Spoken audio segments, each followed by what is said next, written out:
Yeah, I'll be in after 7. Quorum for planning board meeting, March 16th. First item of business is approval of February 16th meeting minutes. Someone want to make a motion? Motion to accept. Do I have a second? Second. Okay, any questions, comments? Okay, being none, all those in favor? Aye. Opposed, abstained. March 2nd. Do I have a motion? Motion to accept. Okay. Do I have a second? Second. Second. Okay, any discussions? All in favor? Aye. Aye. Opposed, abstained, there it is, 5-0. All right, so probably a little bit, we have a plan to do? Oh, yeah. What one's that one? 931 Main Street, Just Murphy's? Al has checked it and everything's fine. Anything else? The bank, yeah. Okay. And I had also got a letter saying that, here you go, read it. That money he was supposed to give has been given. All right, yeah, he sent it to Carl, telling him that they're gonna give him out $12,000 for the they're contributing towards the sidewalk upgrade. All right, do we have black felt, I'm sorry? a pen? Oh, you want a pen? Sign it. Make a motion to endorse 931 Main Street. Second. Have a second? All in favor? Aye. Opposed, abstained? What's today?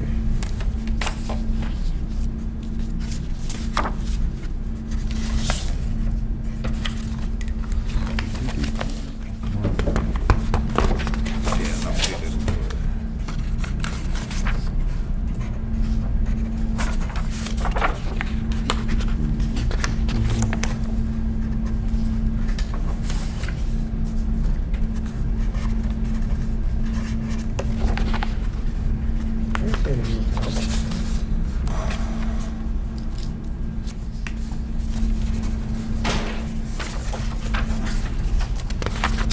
Every sheet, come on.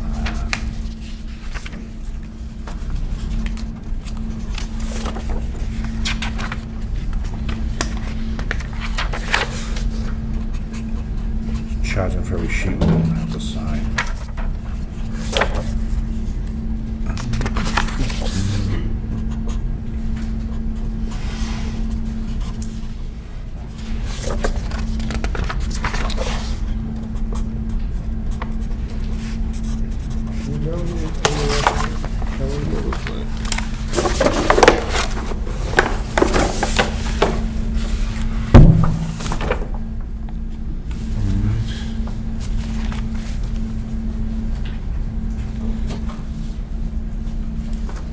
Okay, Bruin still Yeah, you want to do that first? Jack, you missed one. sign my name to it, I don't care. Just like my checks, I don't get to sign my own name. All right. This doesn't start till, all right. Anybody here for Broom Court? No, you here for the articles? Okay, so we got no one for Broom Court, okay. Well, they're continuing, so I'll just hold that, and I can't do that till 7:20. No, 7:05. Oh, I'm sorry, 7:20. Well, I'm in the middle. Sorry. Hmm? Sorry. What did you say? Oh.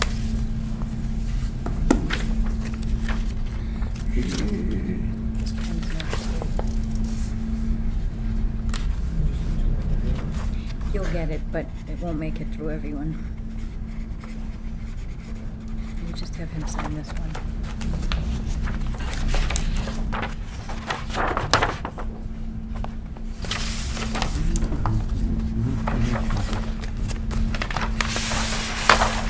Oh, why don't you just sign your name? It's not like it's on the report. Oh. I know, I signed first.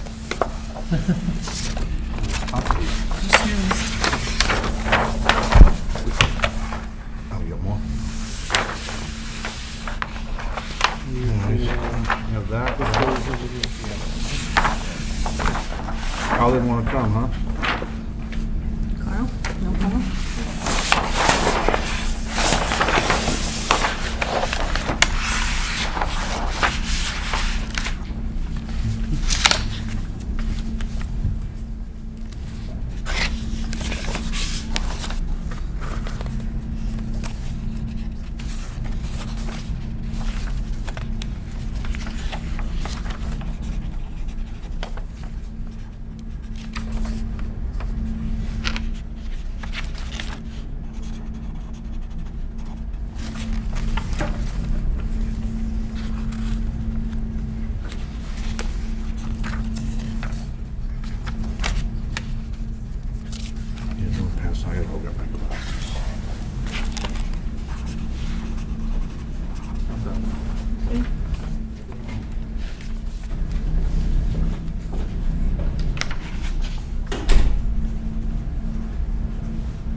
missed one. I did? Yeah. Jeez. Last one. You're not doing so good tonight, huh?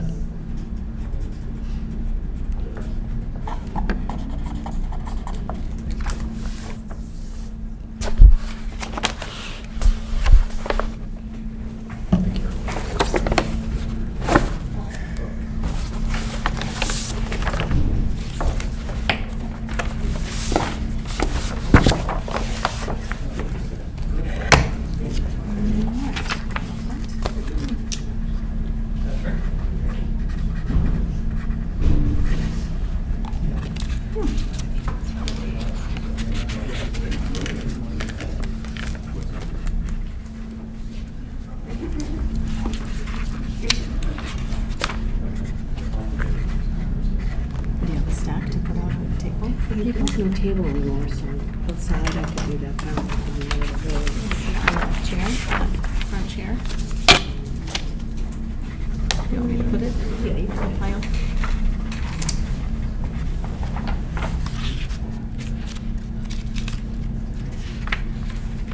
Anyone is interested in the zoning articles, I have a copy here, you can grab a copy.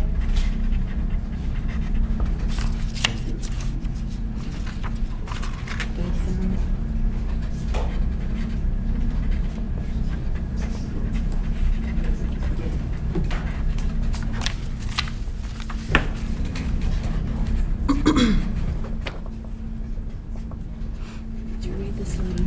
Swan Memorial. What was it, what'd you say? Where are the Swan. changes?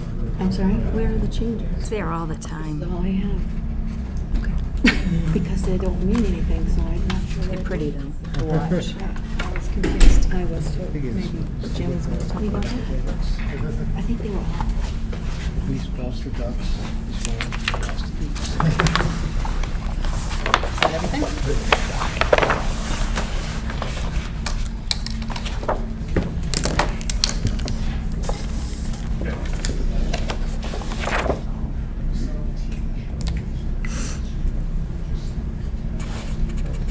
More people.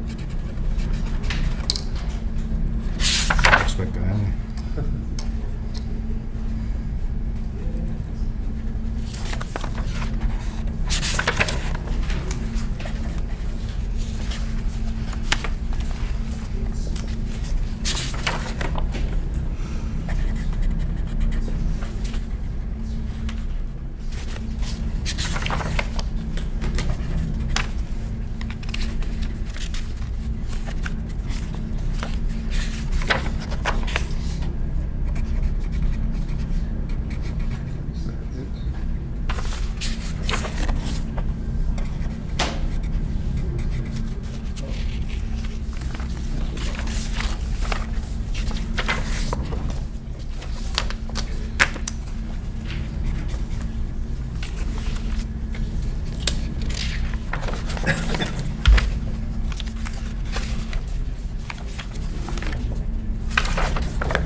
Do you want me to roll it? Should I roll it for you? Just, yeah.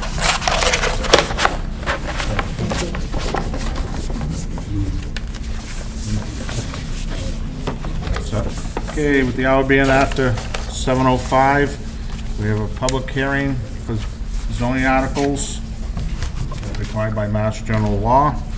And we have, how many do we got? 9? 1, 2, 3, 4, 5, 6, 7, 8, 9.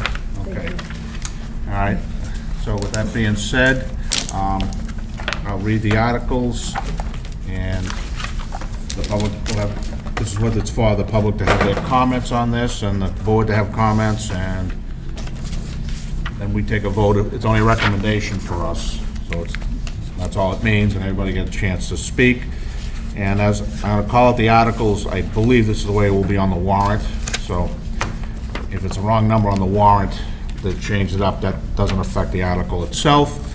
First one, article is Article 22, where it says, it's a big long one, but it says where the town will vote to amend the zoning bylaws, table 5B 1.3W and section 5B 2, accessory in-law suites in section 14 definitions as set forth below in order to expand and clarify to the bylaw concerning the regulations of accessory in-law suites and to change from a special permit by right to be in residence A, B, and rural districts. Text to be deleted is strike through, and the text that they're gonna add on this is underlined.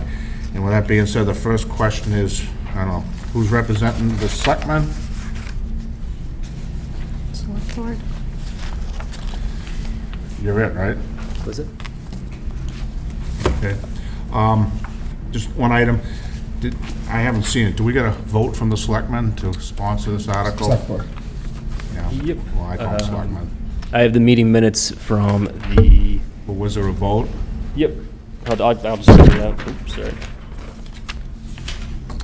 On a motion from Clerk Hamilton, seconded by Vice Chair Maffey, voted to sponsor the accessory in-law suite zoning bylaw amendment and add it to the spring 2023 town meeting warrant. Motion passed 5-0. Board noted that they would like to see the process easier for residents and to be more, and to not be as restrictive as it already is set by state code. Chair O'Neill outlined that sponsoring this article, they would make the necessary edits. What was the date of that? January 10th, They voted the article on January 10th correct. with the changes they made? Or the I article? believe the notion was that they would make the necessary changes after the fact. So they voted before. Okay. Do we have a vote on what they want to do, if they're in support or not? They voted to support pending the changes that I think they were. looking Okay, where I'm into. going with this, Yep. it's not, you're required to have it only because under Mass General Law, is you just can't, we had one person a long time ago try to put one through in the water and sewer. Yep. It was just their own version. But as far as, have they voted yes or no on this, just like they gotta vote every other article, do you know? Oh,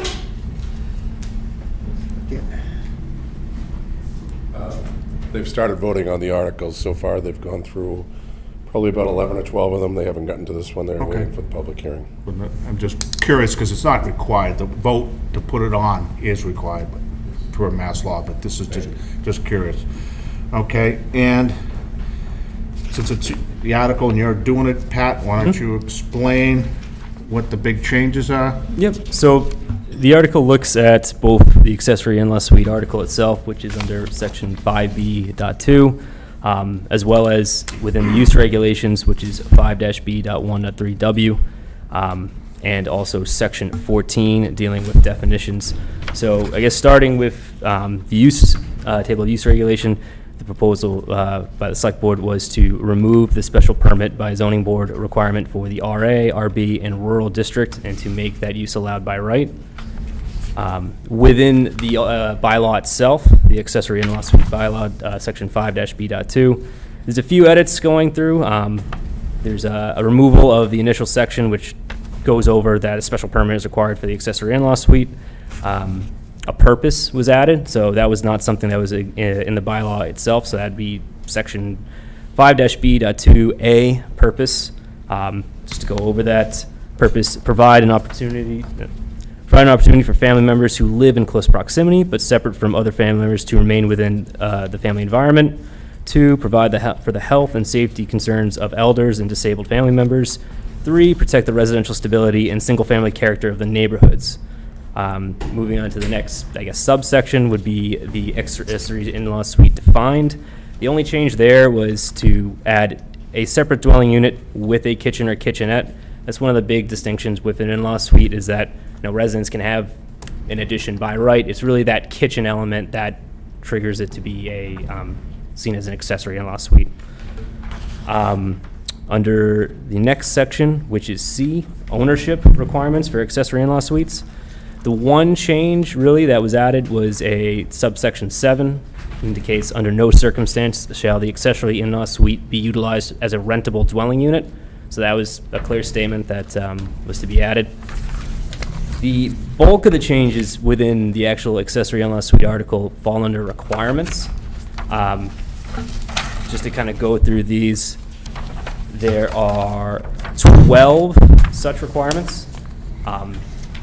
Maximum lot size shall be 15 square feet. That's existing. There's no change there. The accessory in-law suite shall,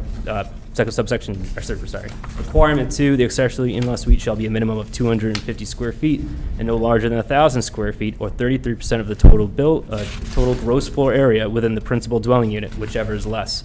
The only real change there was removing building size and adding gross floor area within the principal dwelling unit. That helps to better define where that measurement is, where that measurement's taken from. There's no change to requirement 3, dealing with building code. Requirement 4, there shall be no more than 2 exterior landings, exterior doors. Stairs for the exterior doors shall not be located within a required setback. So that was more or less cleaning up the language, removing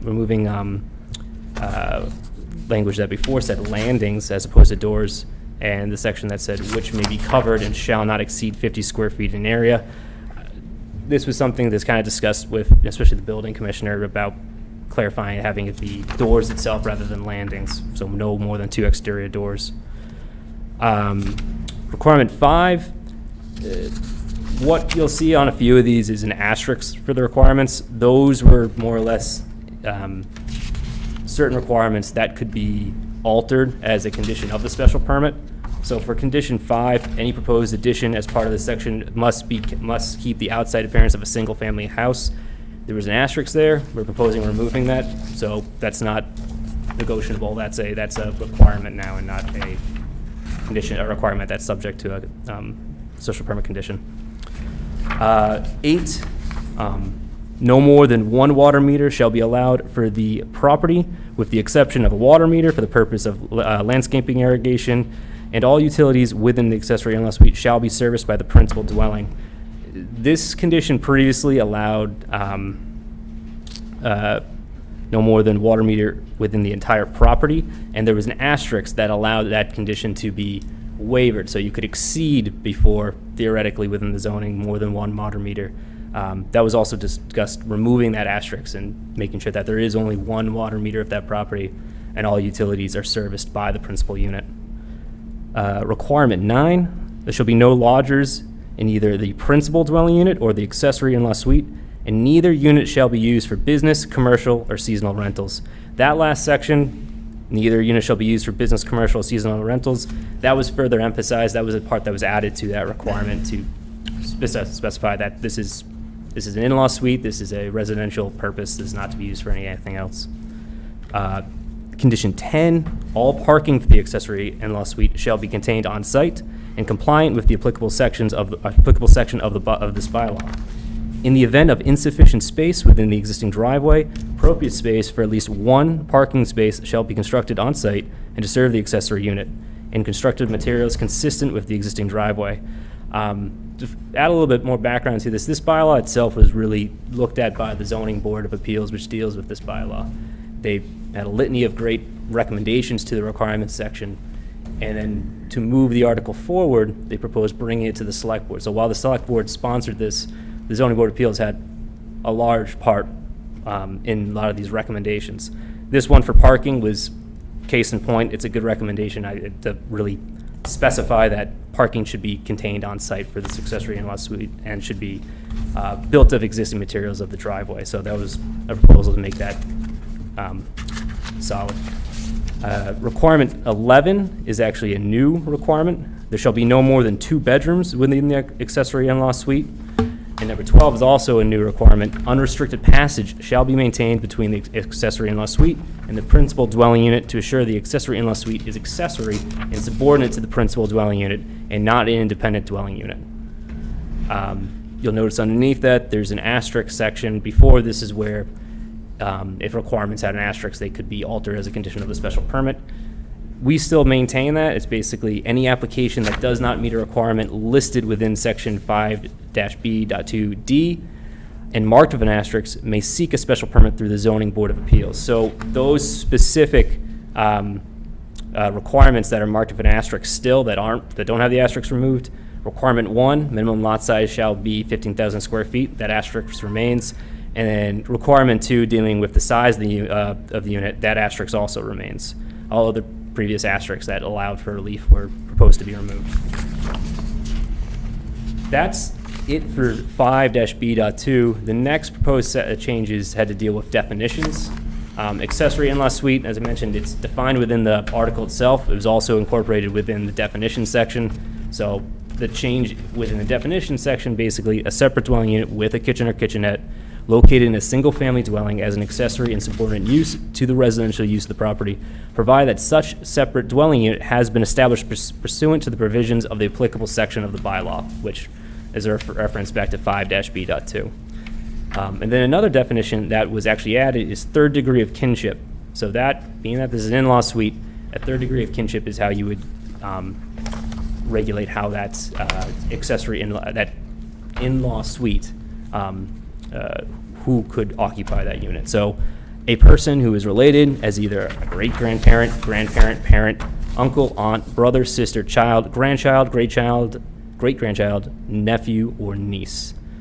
So that was a lot really quick, but the board or anyone in the audience have questions? Okay, I'll open it up in a second, but I'm looking at something, Patrick. I'm not gonna, it's not critiquing every little thing in here, but just the way this has been presented, and I do see an issue, a major issue. Okay.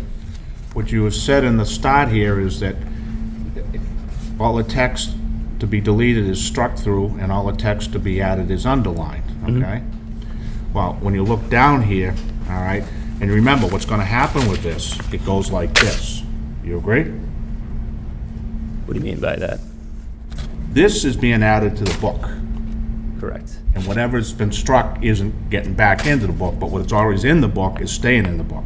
It's being removed, though, by Doesn't say no, you say you're striking text text. to be deleted, and that refers back to the zoning bylaws, so that text that is struck through is to No, be no, deleted. no, yeah, I understand the strike-through, okay? But you gotta understand the way this works, is you go like this, they gotta marry up together, Yep. okay?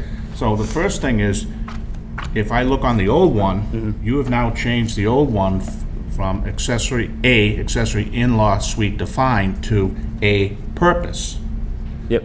So what that means is this now will be, this new purpose will be under that A. Yep. You understand that? I have those underlined as well, so those revolve, those. No, no, no, no. No, what I'm saying is this, the first one, purpose. Yep. Okay, see that? Everything underlined is now gonna have to go into the old one under that, and it doesn't. Okay? I don't think you're following what I'm saying. No, I think the purpose is supplanting what A is there, and that's why No, the if you letter want, is changed. okay, Is the next one go down to B. Yep. B on this is accessory in-law suite defined. B on the old one is ownership requirements for accessory in-law suites. They're two different things. Exactly, that's why it's underlined, because it's changing. What's underlined? So under the purpose, so when those, the letters are also Yeah, underlined. but that doesn't mean anything, because what you've done, no, you can't do that. You're just changing the letters. That's all you're changing, Yeah, all right? That's fine, but you still have it in here, and whatever's in here that isn't struck is gonna stay in the book. You could say maybe delete the section in its entirety and replace with, If they had done that for this, if you'd done that delete, it would've worked, but right now, you got this over here that's still in play, that you haven't taken out, this has gotta get put into that. so you're saying A should be struck out as well as underlined, and B should also be struck, so, Well, because you go along here and you strike things out and add things, no. yep, You've changed the entire way this is going. A is no longer A, B is no longer B, C is no Correct. longer B. I understand that. But whatever's in here that hasn't been struck is going to be part of the new one. yes. But it doesn't work. I don't see it that way. All right. Okay. The old one is gonna stay, you got the new definition, accessory in-law suite defined. Yes. Under the old B, you have ownership requirements for accessory in-laws. So 1 through 6 will now go under this B.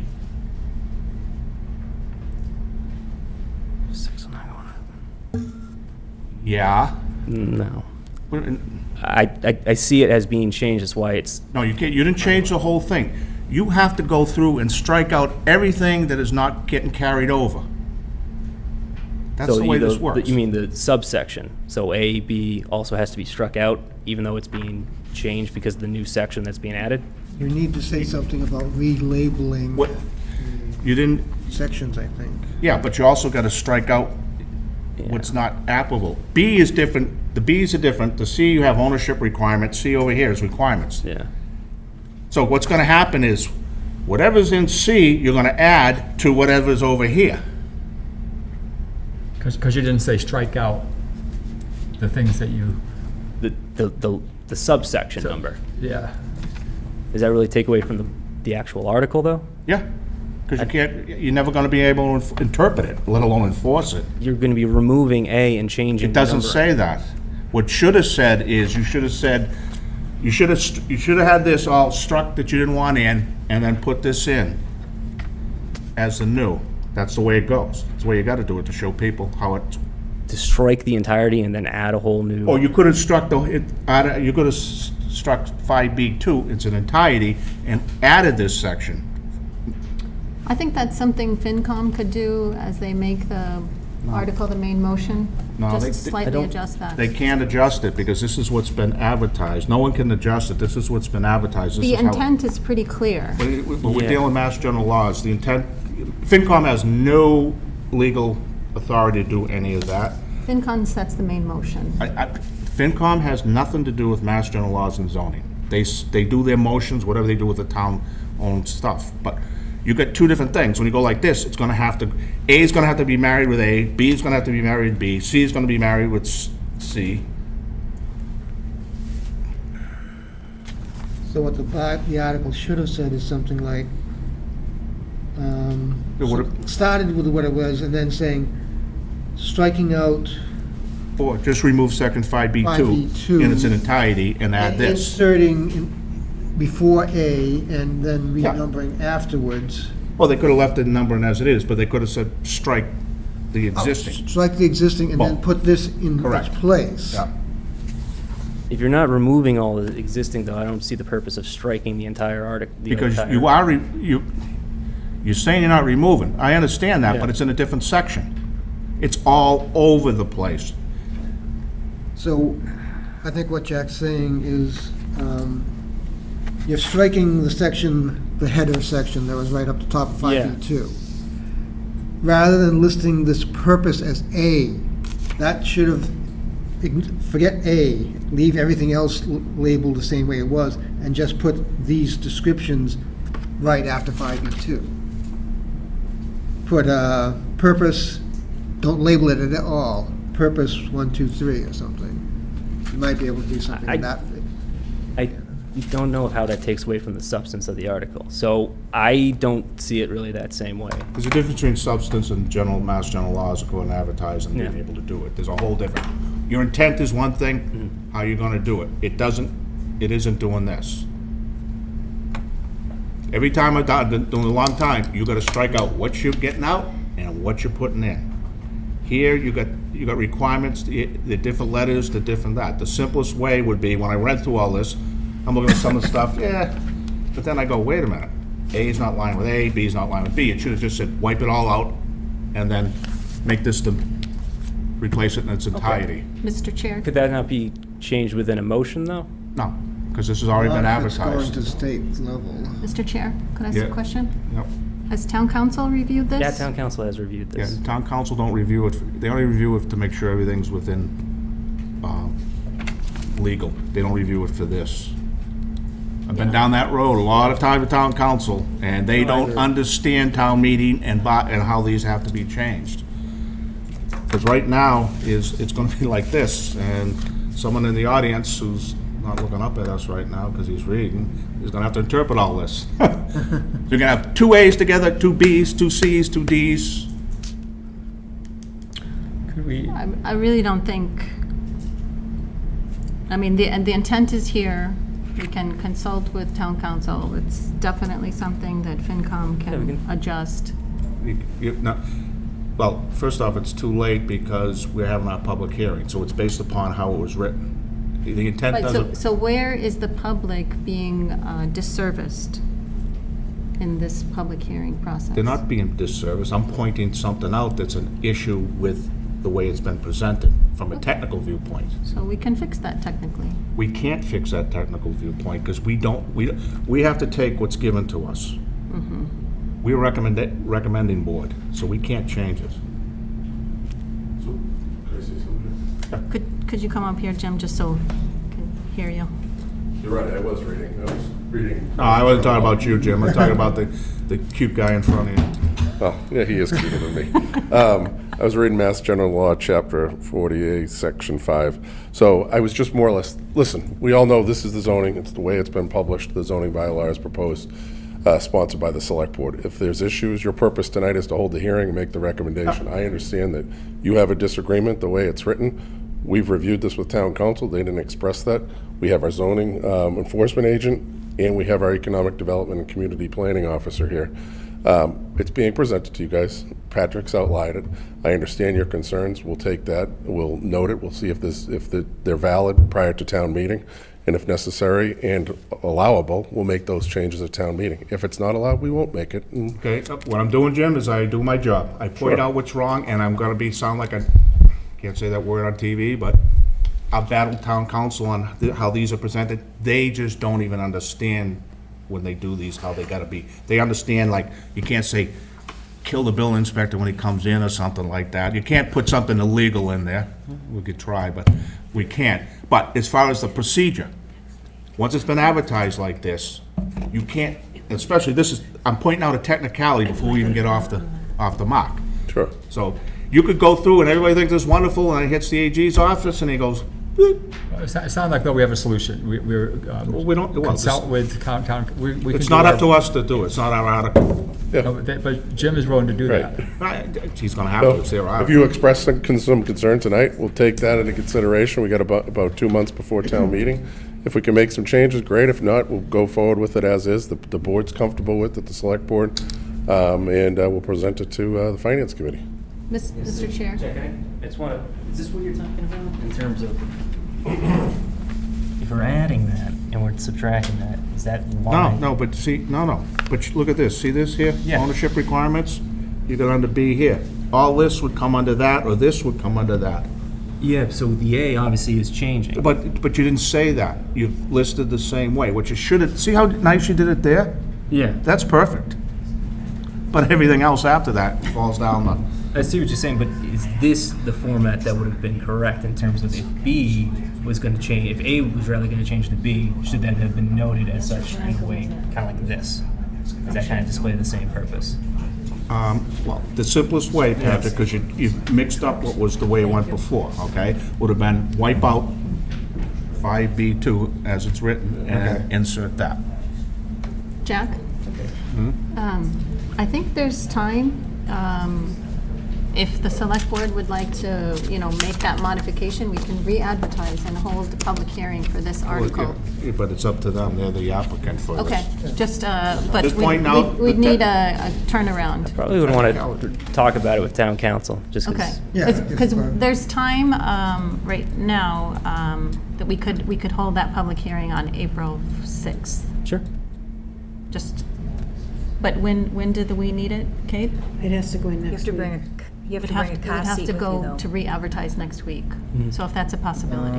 Is that? If the select board is interested in that. Well, there's a whole way it has to be done according to timeframes, and that's another thing the AG looks at. And if you miss those or whatever, they'll bounce it. That's within the time, is what I'm saying. Yeah, but there are certain Might ways be it able has to be done. It sounds like the first step, though, is for the select board to go to the town council and get a finding from them to see where this stands, and do it right, before, in time to still post for another hearing, if need be.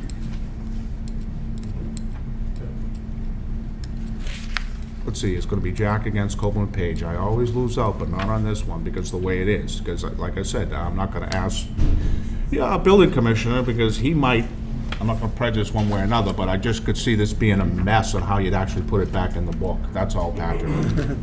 Is it would be do you understand if you just went bye-bye and put it in, we wouldn't even be talking? Yeah, I understand that's a way of doing it, but I also think this is It's a way. the only way to do it. I don't think that's the another. I think you have Okay, another option okay. to I'm gonna keep sound some. like a mean old man. I've done this for 30-something years. You have to do it like this. You have to take it out and put it in. You just can't say, that's our intent. You have to show everybody what's coming out of your book. So when you go back someday later, you can see where it came out, and where you're inserting it. And this isn't really showing that, because you're gonna think, someone picks up the old book and it ain't gonna look like the new book, and someone's gonna go, okay? That's, you know, Golden Page can say what they want. That's the way it's the way it's gotta be done, so you understand it's crystal clear that you don't wanna do interpretations, that's all. So does A go with this A, or does that A go with that A? Do you know what I'm saying? No, I know what you're saying. That is definitely a way to do it, to remove all of it. I think you can still keep the portions that you keep and delete as is. But it is confusing if you pick it up. If there's somebody picking up like now is, you go, I can't follow it. If you just did it on its own, Yeah. you can follow it. But once you put this next to it, that in, that out, that's all I'm saying. But Mr. Johnson will handle it with Copeland and Page and whatever. But just want to point out, so you did your presentation, I did the technical, so now we can go on to the people with questions or comments. We'll start with the board. Can we start with, I'd like to hear from, Oh, you want to hear from the people? Yeah. Okay, anybody who wants to comment on in-laws, you want to come up? Mr. Hamilton?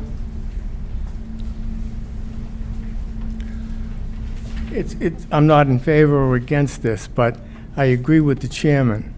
If we put something that is confusing into the zoning and someone sues us, that gets wiped out by suit. And that's happened in the past. We've had a typo error in the zoning, and someone sued, and that couldn't be enforced. And the chairman is correct. Once you advertise it, it's cast in concrete.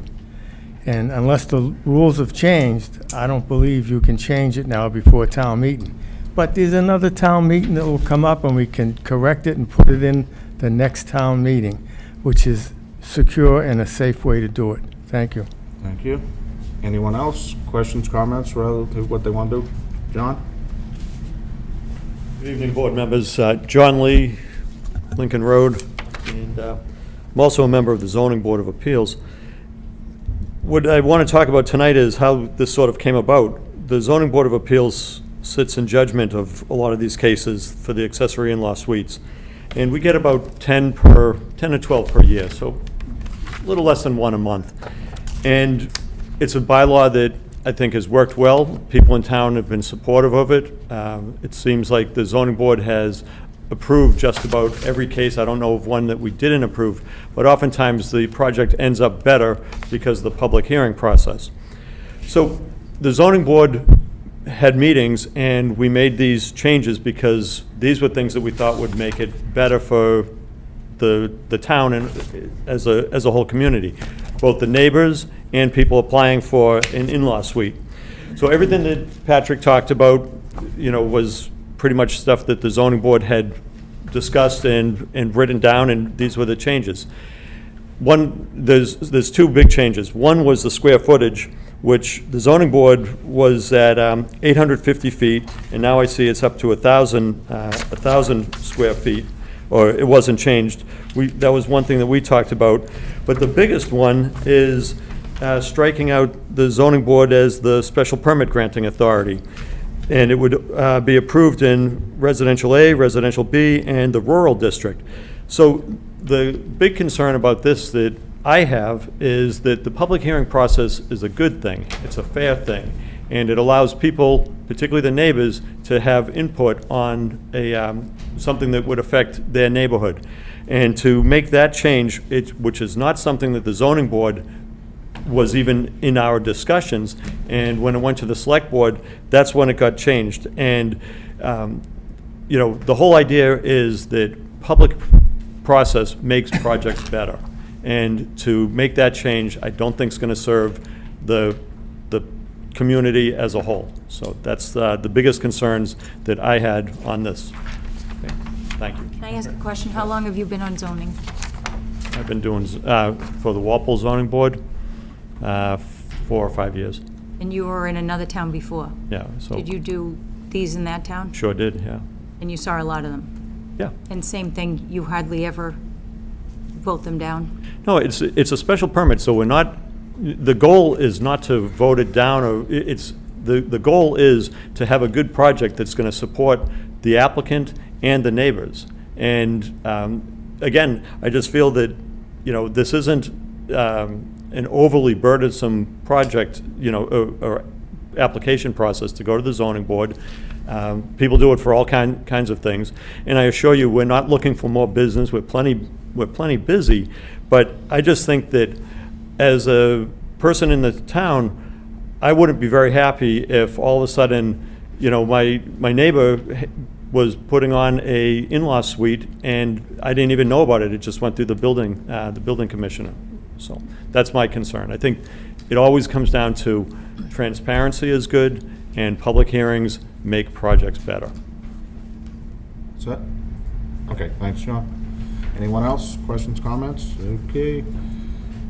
All right, Sarah? Okay.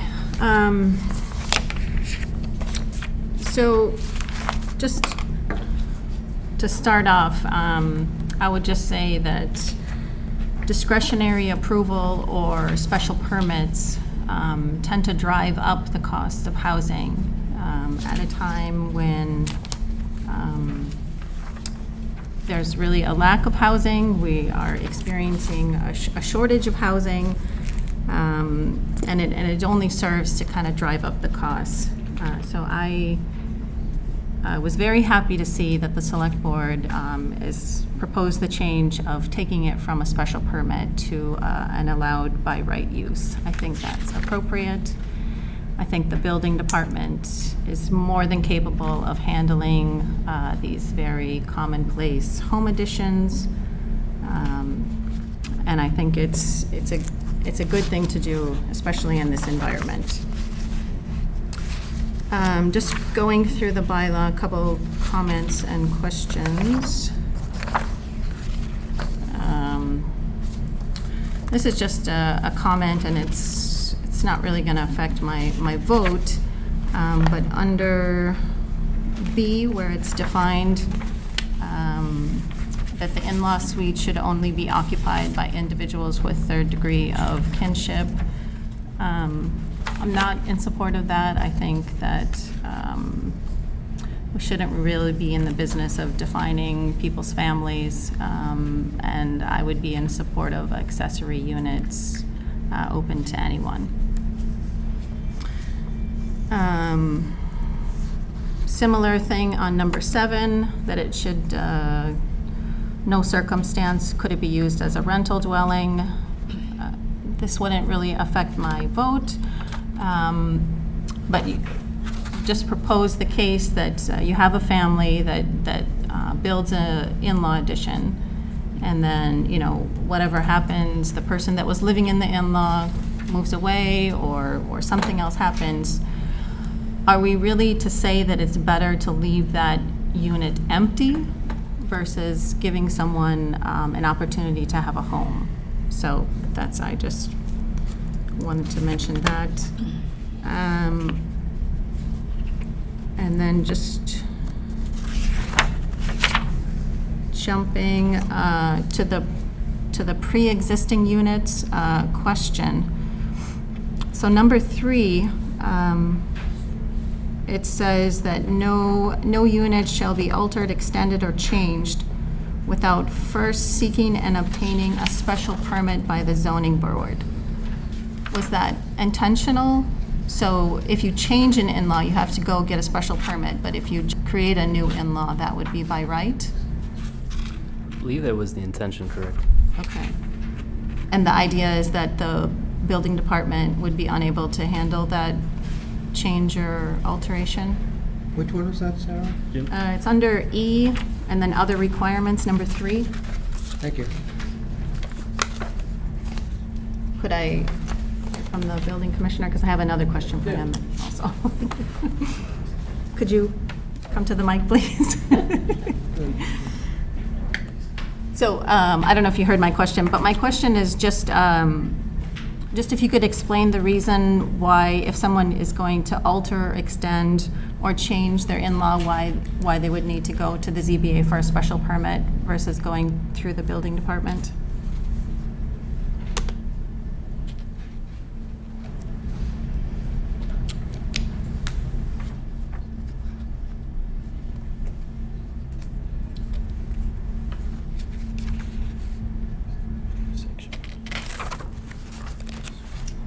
I just wasn't sure if that was leftover or if that was intentional that you want.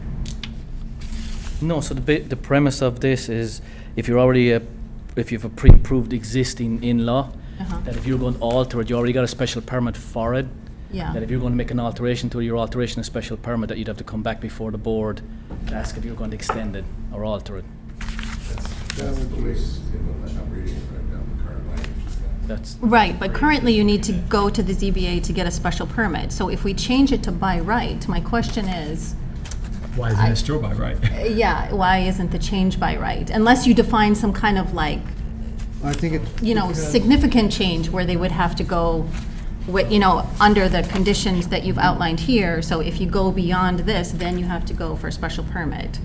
yeah, so right now, if it's allowed as of right, if it's a new in-law. Right. And it meets all the criteria, you're good. If you're existing in-law, you're altering the in-law to something different and new, and you go back before the zoning board for a special permit on that, you're expanding it, and special permit's already existing. Okay, for now, but I'd like the bylaw to be, valid for the foreseeable future. So let's say 5 years from now, somebody made an in-law 2 years prior to that, which is 3 years from the future, right? You get where I'm saying? So then they want to do an alteration. Why do they have to go to the zoning board for a special permit when they got it by right?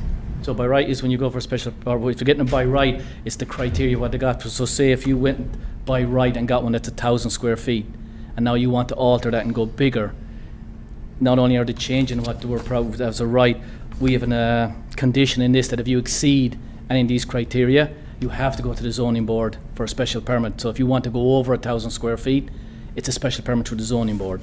So if you were already approved. Right, but that's not what this says. Like, you don't define what alter, extended, or changed. You don't define that, as per the criteria here. Yes.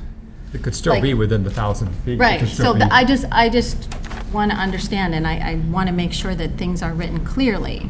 So let's say you made a in-law, after this passes, hypothetically. Yep. You made one bedroom, then you want to add another bedroom, right? So this tells me I'm altering it, I have to go to a special permit. Why? So this is the part that was never actually changed, so it was tied into the original. Okay. We'd have to relook at that again. So maybe, that's what I'm saying, like, if it needs to be changed, I think, let's get a bylaw that's good, right? That's not in conflict, that's not creating more problems, that's, solving the problem that we want to solve. So if the idea is, if you change, alter, or extend it, that affects those conditions outlined that would trigger a special permit, then you have to go to the zoning board for special permit. I could see that. I think, I don't know what your intent is, but my intent wouldn't be to just send everyone to the ZBA for special permit, because I'm happy that that part is going away. Do you understand? Yeah. Yeah. Oh, no, I agree. So I would think that should be looked at or changed. Okay.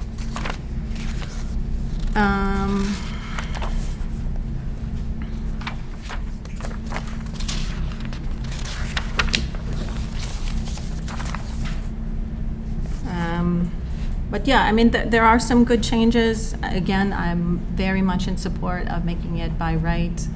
I think that's important, especially in this day and age, and we have an aging population, and I think more and more of our residents are going to want something like this, and I think the town should make it easy and with clear guidelines on how to do that. And I think that's it for now. Thank you. Phil? I also support making accessory units by right, because I think it is very important to, I agree with Sarah, there's no reason why building commissioner through the permit process can't control what kind of building it is. And we do have a housing shortage. This is there's a lot of issues, a lot of times that people do need a place for their loved one to live. And I also agree on the restriction of the third level of kinship. And one question I have, so would that include like a step parent? mean, how does that fall into the definition of kinship, for example? I mean, ultimately, interpretation would come down to the building commissioner, but if it's a step-parent, I would classify that as a parent. Yeah, so I would, at the very least, put an asterisk here, so there's an option to have a special permit. I can imagine a lot of cases where there may be somebody who's not related, but is almost like a family member. Right. And who needs to go somewhere. And it would be a tragedy if someone had a house that was willing to do accessory unit and then couldn't have that person there. And it could just be a really close family friend. It could be a relative that maybe is not as closely related. And then I think also I agree with the not doing the rental thing, because I could just see a lot of problems where somebody does build an accessory unit for one of their relatives. That person has passed on whatever way, and then what do you do with that? It just seems like, given our housing shortage, we're trying to have more affordable housing. This is actually a very easy way to maybe add to our housing stock and also help residents. So at the very least on 12, I would at least make an asterisk there, so that there was an option for someone to come to the zoning board of appeals and at least get a special permit, for their particular situation. But I'd rather actually see it removed as a requirement. So I do support the changes I just mentioned. Okay. So I'm not opposed to in-laws. I like a lot of the wording changes that took place here. As far as the kinship, I think probably the intent of that was from keeping it becoming like a two-family without it being a legal two-family. So I think that the intent of that is good. If if the majority thinks that the wording needs to be tweaked, but I wouldn't take it out, because I think in essence you're just making it a two-family otherwise. I think that what Chairman Lee said really made a lot of sense. I know a lot of people who have done in-laws and they haven't complained about the process. And I think that the public hearing is really important. I think that the building inspector is fully capable of approving these, and he would do a fine job. But I think that removes the public hearing process, and I think that's really important. So for that reason, I don't support it. You all set? Yeah. John? I'd first like to say, I think a lot of the clarification, adjustments that were added are good. I think that's a good thing. It helps clarify a lot of it. To address one of Sarah's comments about the E3, the other requirements, I think it is a case of this was there first, and because it required a special permit to adjust it, it requires the new special permit to adjust the special permit. That's probably why it was worded this way at the time. Sure, it made sense before, Yeah. yes. And if it doesn't need one, why have that? It should be in sync with it, yeah. I agree with Mr. Lee that taking it out from in front of the zoning board takes it out of the public eye. It takes away a degree of oversight over what is basically allowing a two-family home in an area that isn't normally a two-family home. I think it's proved with a number of people coming forward, and Mr. Lee says they are not really denying any of them. That is a cause that's useful. People want this, and they're willing to go and get it done. So I feel it's wrong to take away the requirement for the special permit. I'm noting also, under the requirements, the first one, minimum lot size shall be 15,000 square feet. Now, if you look at the zoning district requirements, in RA, RB, and R, all of those lots have required lot sizes in excess of 15,000, 20,000, 30,000, 40,000 square feet. This almost looks like a way of getting into that district and building something on a small lot that shouldn't be built on.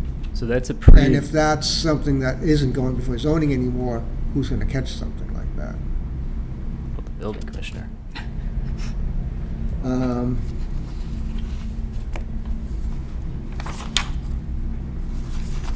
like I said, I think there's a lot of good ideas here, but I think the idea of taking it away from the special permit requirement takes away the public's ability to make comments on it. Mr. O'Leary? So I'm generally against the proposed. So the 15,000, yeah, so the 15,000, I just do want to reference, so the use is actually allowed currently in the general residence district by right. And so that is why that's, 15 is yeah. there, true. Yeah. But I if think that's, is to be made by right, something should be adjusted in that section. Something to the effect of minimum lot size shall be minimum required in the zoning district, something of that nature. Might be a good clarification. Yeah. All right. First thing I'll hit what came when they struck all the, to allowed and all the things. We are now one step closer to eliminating zoning in the entire town. I think that's what's been goal for a lot of people, and then we're one step closer to that. The whole purpose of an in-law was, if you have an in-law or somebody wanted to live with you, you weren't allowed to do it, but now, okay, we let you do it through a certain process. Now it seems like, no, it's, to me, you give, and they won't take more. No, done. This is it. You're gonna do it this way. Now, the problem, that's what and it shouldn't be something where you just stick it on. So if you're sitting in your own single family and someone puts it on, you don't even know what it is. You have no idea. And believe me, it should only be, it's what it says. It's an in-law, it's to help your parents, whatever. If at the end of the thing, they're gone, then you just leave it vacant until you want to sell. Whatever. Does that make sense though, Jack, if you build this Well, nice- Phil, we're not here to solve someone's financial problems, okay? No. This is an in-law that we are now given a special process to. Now you want to say, well, why can't we put people in there and rent it? No. But zoning is supposed to be for the common good. Well, that isn't the common good, or the common good, then do it in the general residence and where it's allowed, not in the single-family residence where it's not allowed. This is you are giving someone an extra. You're doing them a big favor by allowing it in the single-family residence. On their own property, which they own. Yeah, and you Given choose, them. yeah, and they own, and they bought the house, just like you bought your house, Phil, just like you bought your house, Sarah, single-family lot. You didn't buy, some guy next to you was gonna put an in-law, year later, he's renting it out. No, that's violating the whole purpose. This was to help people, not to keep going deeper and deeper into this, we'll get rid of all the zoning, okay? Now, that's my own little speech on that. I'll go through the rest of it I got, Pat. Yep. Ready? Yep. All right. And take these in mind. Forget what I said before. I'm just going based upon what you got in the article. Absolutely. Number 5C. C5, I should say. You say that the owner, and this is a holdover, shall have a registry of deeds, a certified copy of decision. If it's allowed, you have no decision. The building inspector's allowing a building permit. He's not issuing a decision on this, he's issuing a building permit. So there's a problem right there. So what this would do in effect, if you left it in there, great, you gotta go back, no one can ever get it. Because they would have to go through the zoning board to be able to meet number 5. You agree? Yep. Okay. Next one, down on D, any proposed addition must keep the outside appearance a single family. Now, what our building department thinks looks fine, I'm not gonna argue that, but when you go through the process, you have 5 members of the board, and you have the what do you call it? The public there. And if they show what you may think is wonderful, doesn't go with the neighborhood. And who's gonna make that determination? With that asterisk, that's one of those that it's open for, someone coming down, like, what is that? And who decided that they liked it? That's an issue where it shouldn't be done in the office. It should be done so that the people next door know what they're getting. So, and that goes back to the, what do you call it, the having a special permit. Go down to number 9, where you talk about no lodges, that's fine, but what you say, you can't use for business, commercial, or seasonal rentals, okay. one problem with that, Pat, if you look in our zoning book, we have in our, some of our residents, you're allowed to have dentists, CPAs, or whatever. So basically, if I'm operating my CPA out of my office, this says I either have mummy-in-law or I have my business, but I can't have both. So that's an issue. I just wanted to point that out, is, would that ever come up?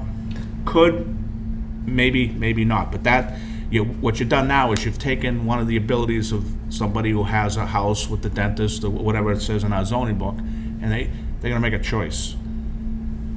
Jack, could you just explain your point there? The point is very simple. If you have a dentist office in your house, in a Yeah. single, which you're allowed to do, Okay. and you wanna put an in-law, you Yeah. can't do it anymore, because you said you can't have a business.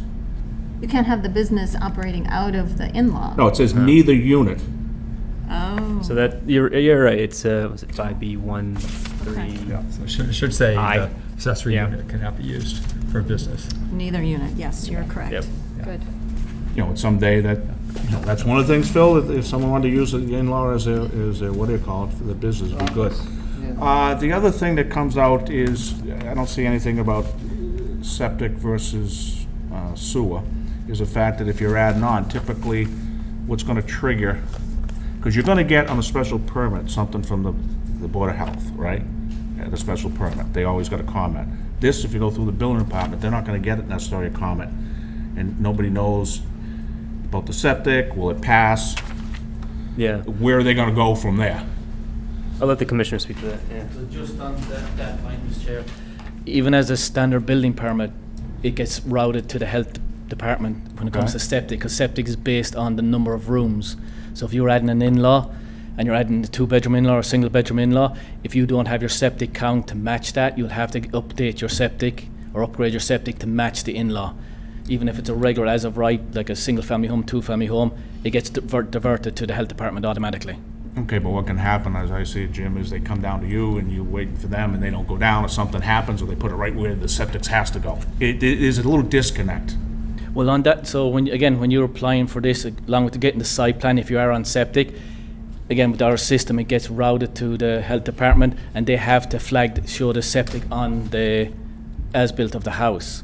So, because again, for your setbacks to a building with the has septics. Okay, no, I understand, but I'm just saying that's at a special permit hearing, that's gonna come out. Now, now you're next door neighbor, and all of a sudden, yeah, right along the line, this is about, you're asking for special permission to go in a single family, as you know, so you want them to conform, and you're not putting burden on your neighbors, that's all. I understand the way they're routing, but it's one more, what do you call it? Let's see, business, I hit that, any application, you say if it doesn't meet it, you have to come back to you guys, which would be the 15,000, you have to do the special, I understand that part of it.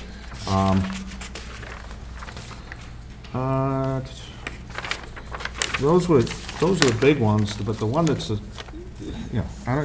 Coleman Page is probably gonna just beat me up, I don't care, been down that road before, but what's not gonna happen, Patrick, is what you have in here, because you got the special, you have to record the decision.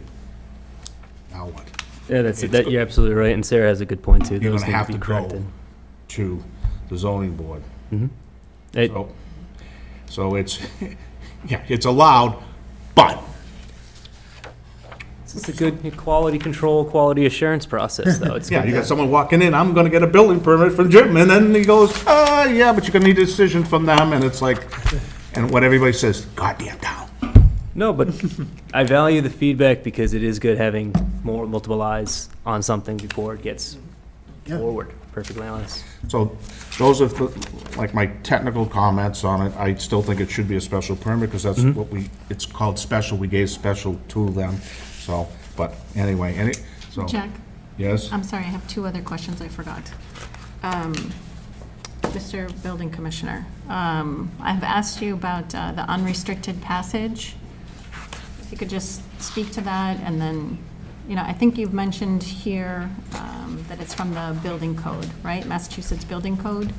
Well, so the unrestricted passage came from, there was always that misconstrued of case opening to, you're dictating the interior of a single-family home, which is it's actually Mass General Law 48, Section 3. Yeah. So unrestricted passage is different, is you can do a case with unrestricted passages, You can do a cased opening, you can do just a door, you just can't lock it, which with building code falls down to if you have a bedroom and a basement, you need to get through the exit through the bedroom, we can actually restrict you from putting a lock on that door. That's in the building code, which we can use for single-family homes. Dictating that they can't get through it, or what's in the home, falls back under Mass General Law 48, Section 3. So unrestricted passage could be, again, a cased opening, a door, pocket door, whichever you decide, as long as it's not locked, that it's stopping someone from walking from one unit to the other, basically. So it's still part of the single-family home. Okay, so that phrase is specifically defined in the building code? And if so, could you share that with us? Yes, the unrestricted passage is defined when it comes to egresses and bedrooms, so Yeah. I can get that definition for you. Okay, okay. And then the other question I had, from different members of the board talk about the public process, whatever.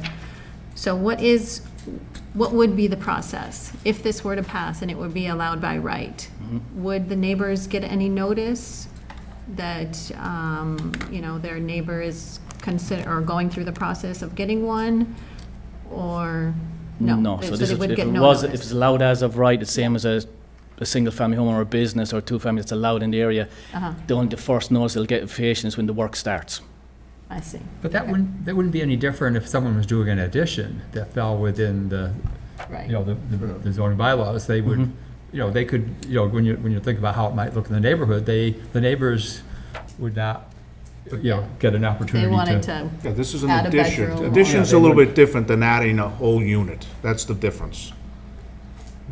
I don't see it that different, Well, but, okay. No, it's fine, but once again, I'm not getting into the politics of this, which I think I don't like. But I missed one thing, Patrick, and the reason I like the fact that, aside from the zoning board doing it, is the reason you gotta record the decision. Because what's gonna happen is if this goes, well, I don't think it's gonna go through, but if we don't have that, these real estate agents are gonna take a house up in North Walpole and show it as a two-family. They're gonna go to the banks and they're gonna market it as a two-family. And when you go to get a mortgage, they're gonna look at that. There's gonna be nothing, no one's gonna come to this book. No one's gonna read this book at all. They're just gonna think it's a two-family, away they go. And someday, Mr. Crowley get a call, and like, what's going on up there? This puts it on, right on the bat, that the owner wants to do it, they're willing to do it, the person buying it knows what they get. And you can't have the agent, I see it enough all the time when I read this stuff, they try to market crap like that. But more importantly, is you're gonna get in a situation where the bank is gonna go, they say, well, I can rent this out. Well, okay. And there's no restriction, right? No one's gonna read your zoning book, they're gonna see it set up as a whole separate unit. No real estate cares if it's a single-family residence or whatever, they're just gonna put the price on where they go. That locks in, so what happens is it's not even buyer beware. It's gonna be, when the title search is done, when the bank goes and looks at everything, it's like, you get no income from that, so you're just gonna have to pay the nut on the whole house, not as income. That's why I like that, because it wakes everyone up, the future buyers, and so on, that this was a special permit process, that you just can't go off and count it towards your income against buying the house, so. There are other towns that have allowed by right accessory dwelling units, so I'm sure there's a process that's handled.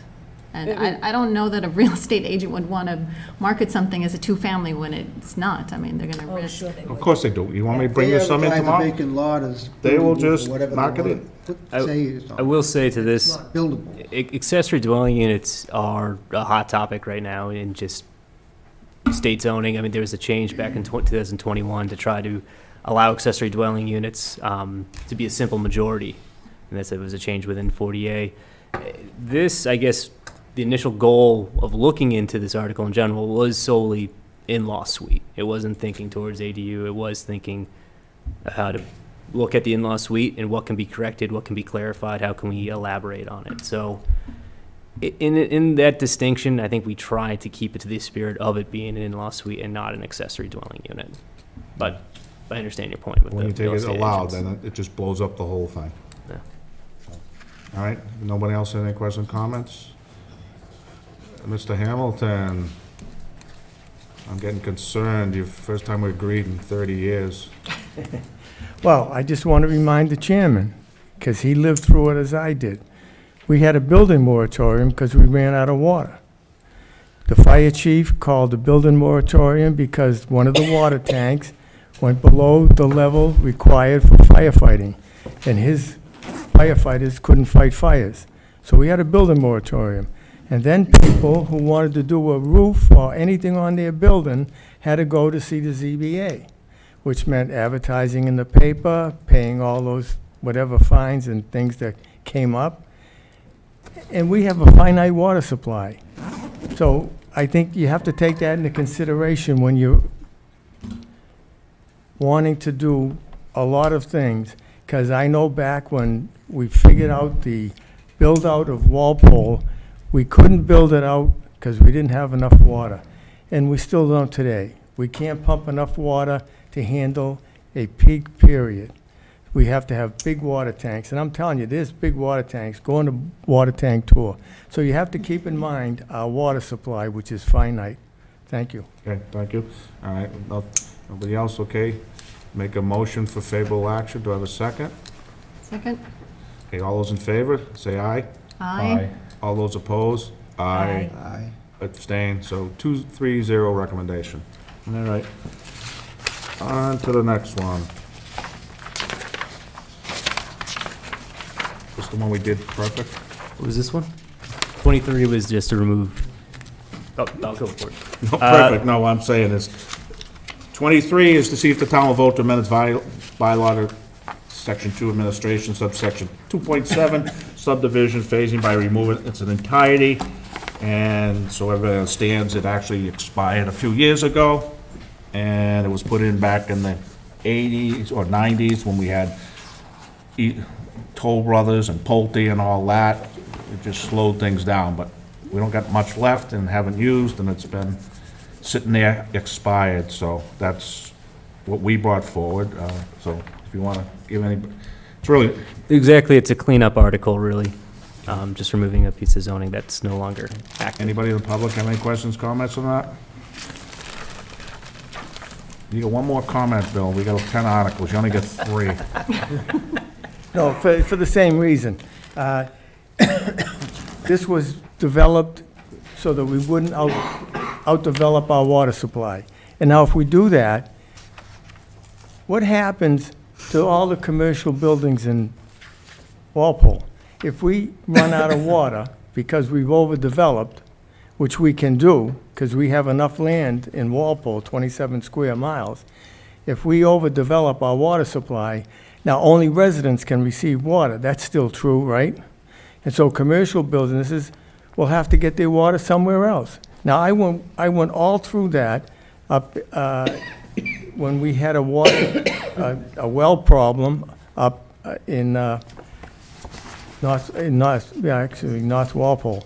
And so we need to be careful of our water supply.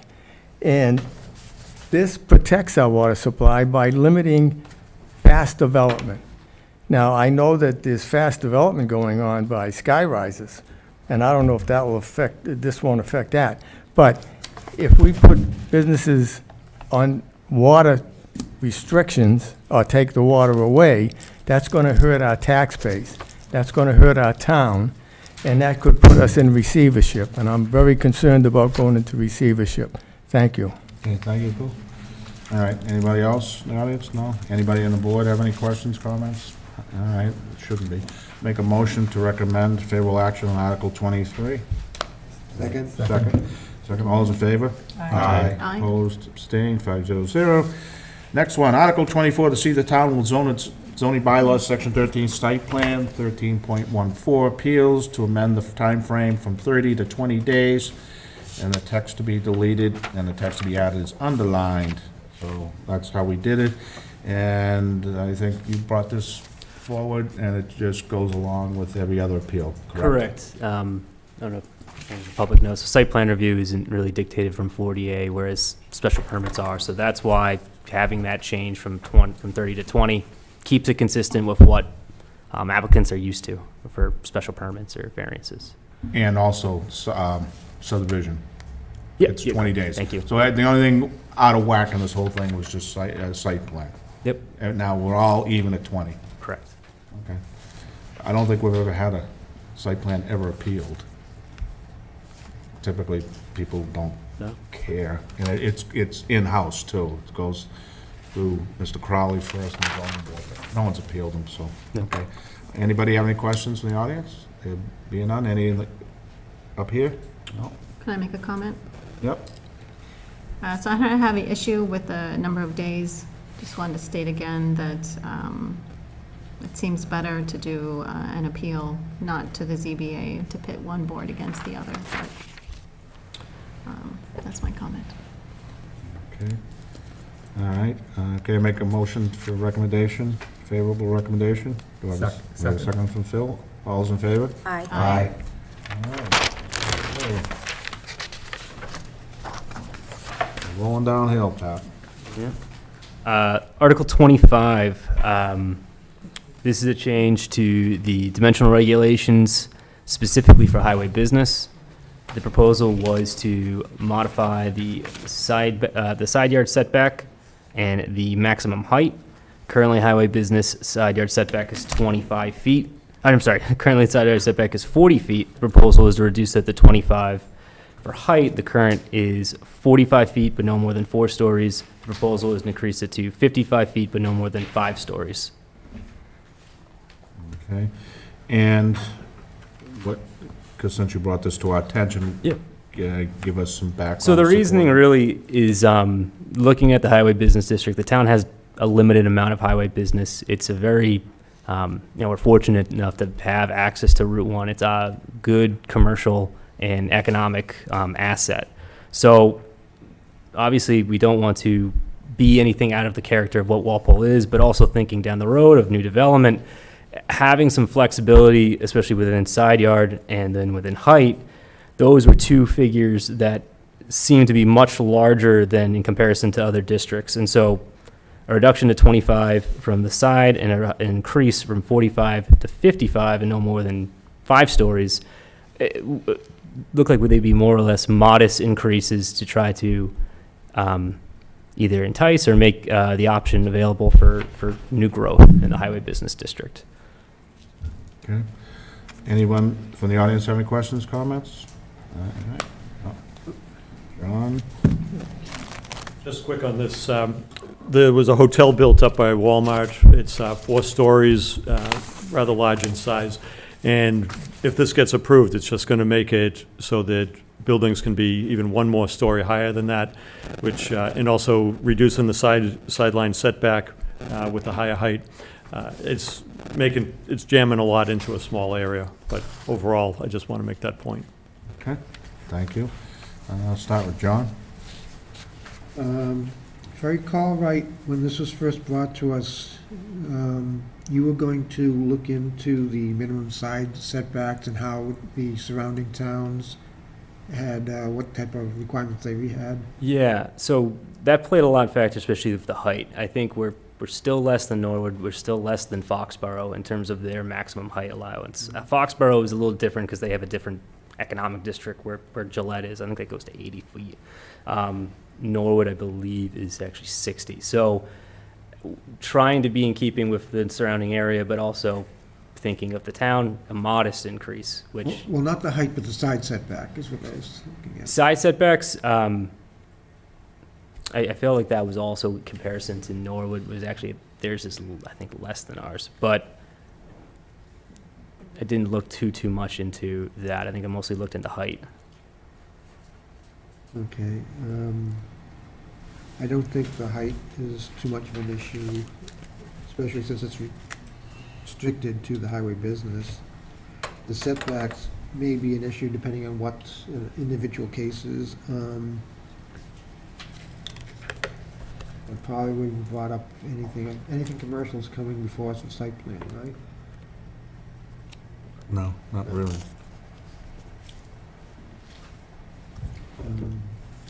Those are my only comments. Okay.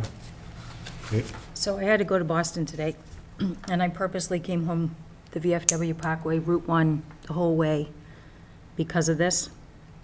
And I went through Dedham, Westwood, Norwood, and as far as Big Y.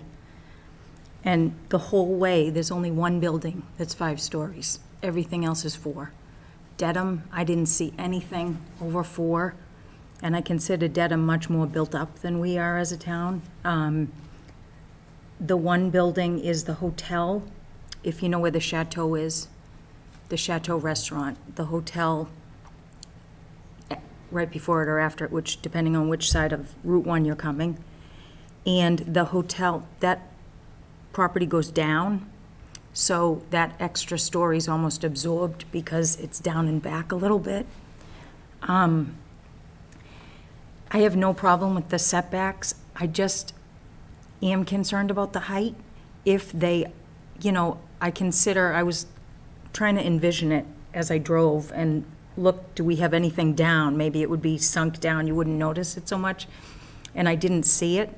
So right now, it's not that they couldn't do 5, right? They'd need a special permit. Correct. They need relief. I would be, But I I'm a don't li- say they would need a variance. yeah, I'm a little leery to go with the 5 just because of that. I consider, if you look at our Route 1 versus Dedham, Westwood, Norwood's Route 1, they're much more built up and populated than us, and the fact that they didn't even have a 5, other than that one building, that concerned me. They do So- have zoning, though, that is above ours. So while the reality may not be the case, the zoning does allow for that flexibility within those towns. So that's my only concern. Phil? Yeah, I'm in support of this. It's a commercial district. We need to bring more commercial business to Walpole. This is the place to do it. As long as, and I think we asked that question at the hearing, at our meeting, that as long as the fire department has no problems with it, that I think it's a fine thing to do, and so I'm supportive of it. Sarah? Okay. Yeah, in general, I'm supportive of it as well. I think we talked about how currently the central business district has a allowable height higher than the highway business district. And that didn't seem to make sense. A lot of people are concerned about really high buildings downtown, and so where is best to have higher buildings if we're going to allow them in our town, and that would be along the highway business district. And like Phil mentioned, the fire department has no problem, and I think that's fine. I do have a question. Under note 15,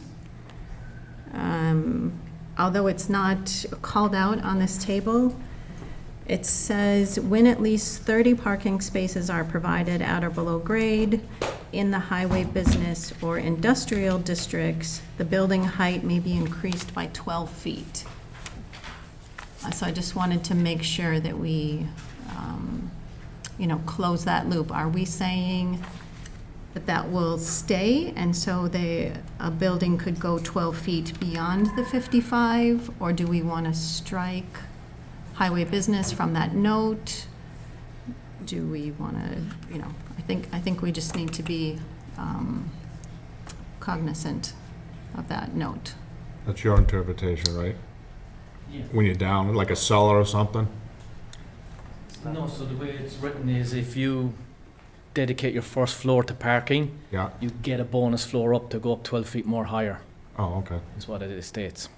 Oh, it's not like if it's underneath. No, Okay. if you make the first floor completely parking and then have your business on your second floor per se and go up, you get to move that, you get 12 feet bonus to go up top. But it says screened from view, so I would read that, what if the parking were behind the building? I would call that screened from view. No, the way that it's written that way, but the interpretation as we've always done it, is screen from view is if you have, so if you think of the new building that's going on the East Street here, Main Street, Darnell Murphy's building. Yeah. He's putting parking at the back with just columns. That's not screen from view. A screen from view parking is where you have walls all the way around that you can't visibly see the parking. It looks like a floor. It's not actually see-through, so once you hide the parking in the building, Okay. so it's interior parking. Like these two down here, right? Yeah. Okay. So once you And put it that's- inside the building, then you can go the extra 12 feet to put, because you're taking, instead of going underground with the parking, Uh-huh. they're giving you the bonus of 12 feet to go up on for the ground floor being removed with parking. Okay, so then, would you be okay in favor of keeping that note? And so then if it were to have 5 stories, then it could go up to 6, if the first floor was used for, Yeah, I don't, personally, from my point of view, I don't see an issue with the 12 feet. Again, Again, I'd prefer to keep all the larger, bigger buildings on Route 1, just rather than the centre of downtown, so I would rather push bigger buildings down there. The odds on someone putting first floor parking and then their business above that, not many buildings do that. It's very Yeah. few buildings that actually do that. Right. You're also looking at, you're getting very close to the threshold of, that's why a lot of people keep it at 5 or 6 floors, because you don't want to get higher, because now you become a high-rise building, which puts you in a different category of building code, fire code. It's a lot more expense, so a lot of people will always try and keep it around 5, 6 stories of a building that won't go any higher. Okay. I just want, town meeting members and the residents to understand that note is there and it could go up an Yes. additional 12 feet. Yeah. Okay. And that's the intent. Okay. All right. You all set, Sarah, or? Yeah, I'll have to think about that intent, 12 feet, but Pat, that's it, thank Yep. you. you got the note under the side yard with the 7. I don't have the complete thing. What's 7 mean? Where it abuts a railroad right-of-way, none. Oh. So I don't okay. think it's really- Oh, it's like a siding then. Understood. I think it was mentioned here before, but it's gonna fly, you're gonna need something from the fire department. Yeah, I can get that email. I have reached out to Paul Berry, but Well, it's gonna, you need it in front of FinCom, you're gonna need a town meeting, someone's gonna ask, and so on and so forth. Yep. And, okay, and here's something just for the future, if you're gonna keep doing this. Don't ever put 2 changes in one article. why is that? Because half of us could love the 25-foot, and the other half loves the height. But this half doesn't like the height, and this half doesn't like, and what can happen is, when you get to town meeting, Yeah. when you vote, and it's the voice vote or whatever for everybody, that's where it becomes an issue, is if you just, anytime you just keep it separate like that, the height, who knows, it could fly, but just in the future, if you're gonna think about it, is, because that can create a stir, and, That's a good point. so, that's from that standpoint. I'm not too thrilled about the height, I understand what Jim says, because once you get above the high-rise, that's why they don't go for it. I mean, the old Holiday Inn in Dedham, yeah, that was supposed to be the big oop-de-doo thing 30, 40, 50 years ago, but for the most part, you see the low-slung stuff like next to Clyde's. I don't have an issue, though, with the 25-foot setback, because if you're next to a residential, we got a whole litany of items that protect that residential. So this is business to business, and I understand, yeah, there's no reason to be that far away from the other guy. I mean, to me, a lot of people have put parking lots there, but now this would be good for long, I'm saying a wide lot, but not deep, they can put their parking, but to me, I don't have an issue with a 25, 55, Okay. So, you heard different versions of us, right? So how's the vote gonna go? I don't know. We'll see. Well, that's what I'm saying, is, Yep. Kate said her way, I said my way, Phil, Sarah, and then John, and you don't got 100% consensus on it, but it doesn't matter, we're only recommendation, so. Understand. I'll make a recommendation for favorable action. Do I have a second? Second? We have a second from Phil.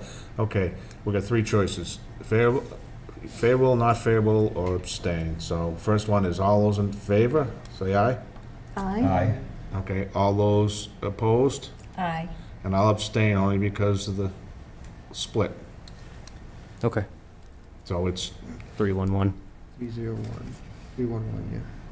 that's one of the things you always gotta worry about too, is if, within an article, if something, if you have 2 of them in there, Yeah. and one doesn't get something, to just, No, it's a good point. So Absolutely. make sure the fire department knows that extra 12 feet then too, when they review the height then.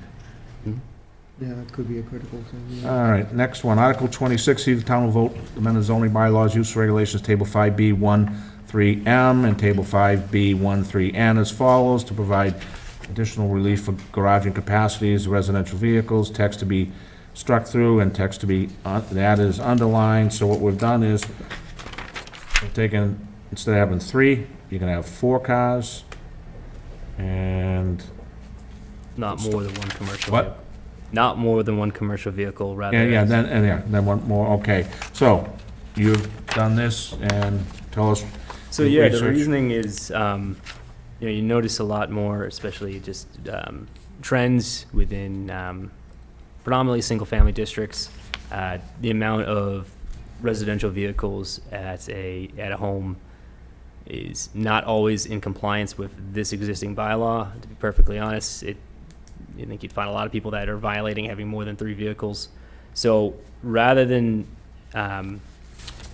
just tend to try to provide a little more flexibility there and to probably be more in line with what you see and within residential districts that do have more than 3 vehicles.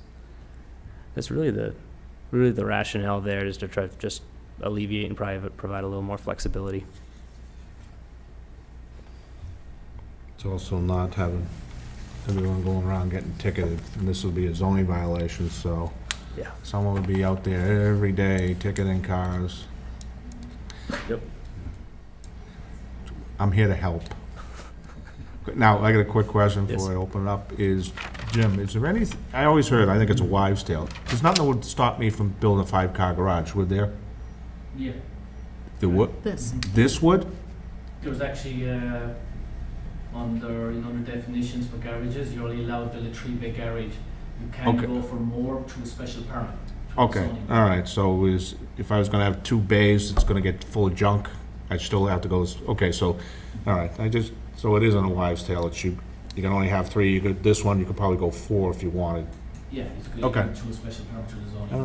All right, thank you. Anyone, questions, comments from the audience? They don't put water in a garage. No, but I got a question. This is for. Okay, overtime, now- Bill. Overtime. I mentioned earlier that commercial property, if we run out of water, and when you go up another story or you do all that, you're increasing the demand for water. And if we run out of water, commercial property can't receive Walpole waters. That's correct, right? But we already covered that article. We're now on how many cars you can have in your yard. Yes, yes. But you're not gonna have too many cars in the yard if you can't have any water for the building that you live in. You're gonna have a garage with no one living there? Well, maybe you need the car to go get water, I don't know. No, but what I'm trying to say is, I have a solution that the planning board, I think, would like. It would give us more water, and that's to convert the sludge dump, which can't be used for sludge without sewer, and it's in a different watershed, so it can't get our sewer. I would like to convert that to a reservoir. It's protected by the correction system. It is fed by the Stop River, and I'm looking for support from the planning board, which would allow us to have more water and allow us to have more cars in our garage. Yeah, but just so you understand, these articles have been by Community Development Director Pat Duchesne. So what you're saying, sounds like it makes sense, so my suggestion is, after Oh. tonight, talk to, I'm just looking for the individuals to support the MWRA converting that sludge site to a reservoir. It's I not think it's a sludge great anymore, idea. right? Beg your pardon? It never became the sludge site. Well, it's a sludge site on paper, and they pay taxes every year, even though I've heard they're a quasi-state agency. Okay. So they pay taxes, property taxes, on those 94 acres. It's a beautiful site for a reservoir, and I talked to the Allen Dam people, and that's much too small for a reservoir. So this is a good chance. It's completely surrounded by the correction department, and it will make a beautiful reservoir fed by the Stop River, and it would take away some of the restraints that I think you should be having on development. Okay. So I'm looking for your support at town meeting, Yeah. or wherever. Wherever In you front of get the it. selectmen, possibly. Yeah, but we're also gonna lose a bunch of residents fairly soon too, aren't we? Where? Top of the hill, 1A. No. Prison, the prison, shutting it down, right? That's what they said. No, no. I don't wanna get into that, but that's what's been So said. we go off the record, I'll explain to you what's happening up there. Okay. But the thing is, that's gonna stay. Yep, Walpole's much newer than Norfolk Prison. And Norfolk needs water, the correction department needs water, Rentham needs water, we need water. if we do what Stoughton did, Stoughton got together with its neighbors, its abutting communities, and they built Okay, a well, reservoir. All right, the planning board's just one little stop. Have you presented this to Sewer and Water yet? Yes. And what do they say? Not- You'd have to watch Okay. All the right. February 27th meeting. Yeah, okay. Thank you, Bill. So anybody have any questions, comments? Being none, let's see, I'll start with Sarah. Any questions on this one, comments? No, I support it. I'll just make my case again. Maybe we'll have more people having cars because they can't afford to move out and live anywhere because housing is so expensive. So, support the article. Bill? I support the article. I think it makes good sense. Kate? No problem with it. John? Against, Okay. Wouldn't this be, Mr. Crowley, a great revenue source if we don't pass it and all the money you're gonna get for $300 a day for zoning? Be rolling in the dough, won't we? Well, I got our appeals up at the zoning board in the next 3 years. I know. No, there's nothing wrong with it. It makes sense the way everything's gone. 50 years ago, we had two car garages, a big deal, so. Make a motion to recommend. Second. Have a second. All those in favor? Aye. Opposed? opposed? Abstain? So 401. All right, 410, right? 410. 410, yes, yeah. What? Who voted against that? John. O'Leary. Oh, I'm sorry, okay, thank you. Bill Hamilton. He votes against everything. 27, see the town amend the zoning bylaw use regulations 5B1, 3B as follows. In order to amend the use of a two-family detached dwelling within general residence from a special permit to by right, and the text deleted, strike through and add the underline. And so what we've done here is now made a two-family instead of going for a special permit, which was put back in the 80s. It's now going to be as a general residence and it is an allowed use without the need for a special permit. And Patrick? Yeah, so the reason being for this is just, taking a look at the different housing types within our housing stock, taking a look at what the bylaw and how it's written right now. It is already self-regulated by having the need for additional square footage as well as being connected to town sewer. The general residence district is the only district that allows for a two-family use. It's also one of the only districts that's probably the most already developed. We looked at just assessing information of existing parcels. I found out of parcels between 20 to 30,000, there was only 13 that were undeveloped. Parcels over 30,000, there was only 25 undeveloped. So really what you're seeing here is there the potential for eventual turnover in the district? And that being the case, it's already self-regulating to be 20,000. I think the idea of moving it to a by right is just to allow that use to go through the traditional building permit process, being that there's already a demand for additional square footage for the use. Okay. Anyone from the audience? Nope, being none. All right, so I started with John last time. Sarah? No, you started with Sarah last time. Oh, you started last time? Sorry. I don't mind, go ahead. Go, John. You sound like you're all ready to roll. I'm against it because it's excluding the public input on the neighborhood will no longer have a say in someone wanting to build a two-family in what could be a one-family neighborhood. So I feel it takes away from public input that should be there. That's my view. Okay. Kate? So I actually live in GR, and I'm surrounded by many two-families, and I have no problem with this, because I think when you buy in GR, you know that that's a likely occurrence, that it's going to be around you, and it's not a big surprise, so I'm okay with it. Okay. Well, I support this. We need more housing. We should make it as easy as we can for people to build a two-family unit. This is in the spirit of what's happening at the state level with the MBTA zoning, and so we're going to really see this anyways, I think. So I think I support it. think it's a good step forward. Sarah? Yeah, I echo that. You know, there's a recognition from state officials that there is a need for more housing from, you know, Republican governors, Democratic governors. State legislature has a bill that they're considering with a production goal of like 427,000 units by 2040. And so, you know, echoing again what I said earlier, special permit, discretionary approval drives up the cost of housing and makes producing housing more difficult and more costly. And so I support changing it to by right.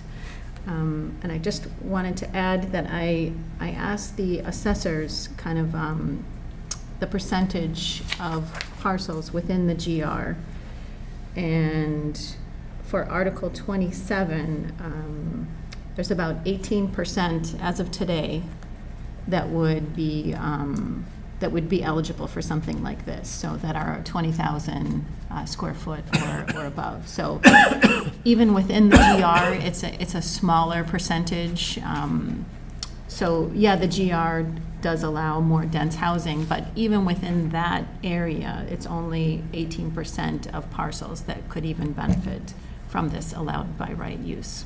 There's a great number of parcels that even have multifamily that are under 20,000 because they're just pre-existing non-conforming. Yeah, but they wouldn't, yeah. That's it, thank you. Okay. All right, the background, I've said many times, is what happened back in the 80s. There was a condo that was built up in North Walpole, and all of a sudden the neighbors like, how's this happening?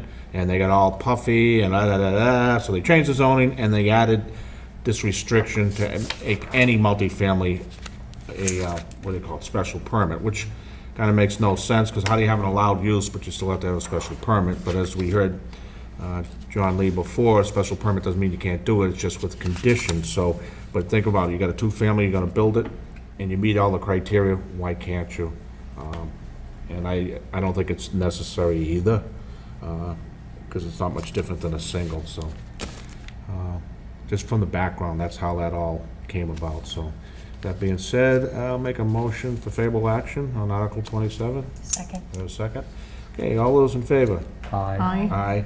Opposed? Against? Give you against instead of Also opposed. against. How's that? Against? All right. Article 28. Oh, there. 410. Not me. No, I'm just saying. So Article 28 is same thought I process. gotta read it, so Oh, just yeah. we get it in the record. To see if the town will vote to amend. Oh, I gotta read it. Oh, sorry. That's the way the rules go. You have to, no, you do have to read it. To see if the town will vote to amend the zoning bylaws, schedule use regulations, table 5B13C, as follows: to amend the use of a three-family detached dwelling within general residence zoning district from a special permit to by right, the text to be deleted, strike through, and the text to be added, underlined, which says that there's no longer in general resident SPZ, struck, and allowed is added. Okay, Pat? Same reasoning for this one as the previous. It's a use that's already allowed within that district. It's also further regulated to need at least 30,000 square feet and be connected to public sewer. So there's already requirements that exceed the 15,000 square foot minimum lot area within the district. So it's already a pretty intensive demand. Moving the process of having a special permit and allowing it to go by right, it hopefully regulates itself based upon the constraints of the property. Okay. Sarah? Questions, comments? Yeah, so same idea. I do support it for the reasons in the previous article, and I'll just note that the number of parcels that would currently qualify is 8% of GR. So again, a very small percentage of the GR even. Sorry, I got a question. When he Yeah. gave you that, he didn't look to see if it was wet or not, did he? I didn't ask for wet, I didn't ask for sewer, I didn't ask for anything, so, you know, The it only could reason I'm be. asking is many years ago, we had someone say we had the most developable land inside of 495, Yeah, then you looked at it. it's all Swamp. wetlands. Yeah, they didn't take that in consideration. So you Yeah. just asked Dennis from a. Yes, what- just a Okay. straight All right, size. So it's max 8, and then we'll go down from there. Correct. Okay, thank you. Correct. Phil? I'm in favor of it for the same reasons. I think this is a good direction to go in and help our having more affordable housing in Walpole, more housing in general, hopefully some affordable. Okay, Kate? I'm fine with it. John? My same comments, I'm not opposed to the three-family in the GR, nor the two-family for that matter, but I feel it should go through the special permitting process to allow public input and have the oversight of some town board. Okay. Well, based upon, if you look at two families in East Walpole or three families, you usually can't tell the difference if they got something in the attic. So three is very common to two. Once you get to four, you know it's a four. So they kind of blend with the neighborhood, but also, once again, it's a GR, so why are we imposing a special permit with something allowed? So I'm in favor, so I'll make a motion for favorable action on Article 28. Have a second? Second. Second from Phil. All those in favor? Aye. Aye. Opposed? Nay. We have a nay for John. What do you got coming next? Any? Yeah, okay. All right. Article 29, to see if the town will vote to amend the zoning bylaws, use regulations, Table 5B13G point I, and Section 8 parking regulations, Table 831, parking code requirement as follows, in order to establish reduced parking requirements for residential developments within the CBD. The text is deleted, is struck through, and added is underlined, and any relation thereof. So what has happened is the parking code is now 1A in the CBD, and 1A says one parking space per studio, one bedroom, and 1.5 spaces, 2 bedrooms, and 2 parking spaces for 3. Total parking counts will be rounded to the next whole number. So that read. Yeah, the rationale here is, our central business district is fortunate enough to be in close proximity, within having a commuter rail station. It's also land area-wise pretty small in comparison. So development that we see here usually involves larger apartment scale, mixed-use buildings. The trend typically is to ask, at least within, Liberty Station and Union West, relief within the parking requirements. Right now it's the 2 parking spaces per dwelling unit. While certainly makes sense within the suburbs and understandable within residential districts, this district is fortunate enough to be within a town center, have access to public transit, and it seems to be the pattern of development for large-scale mixed-use projects within the area is to limit parking or have a reduction from excessive parking demands. So the scale, I took that from a few other towns, and I thought that was kind of an appropriate way to look at bedroom count. So if you have a 1-bedroom, a studio, chances are the occupants are going to be less than you would typically have in a single-family dwelling, and so forth between the 2 and the 3. So providing the reduction, you also try to preserve some of the existing space. As I mentioned, it's a small district. Some of the buildable parcels are tight within area, and rather than having to have excessive parking, they really just propose a reduction. Or rather than having to seek a special permit, trying to find a threshold that is achievable for developers. Okay. Any questions, comments from the audience? Okay. Being none, okay. It's John's turn. I suppose the general concept, if it can be focused that the units in question are specified as studios or 1-bedrooms,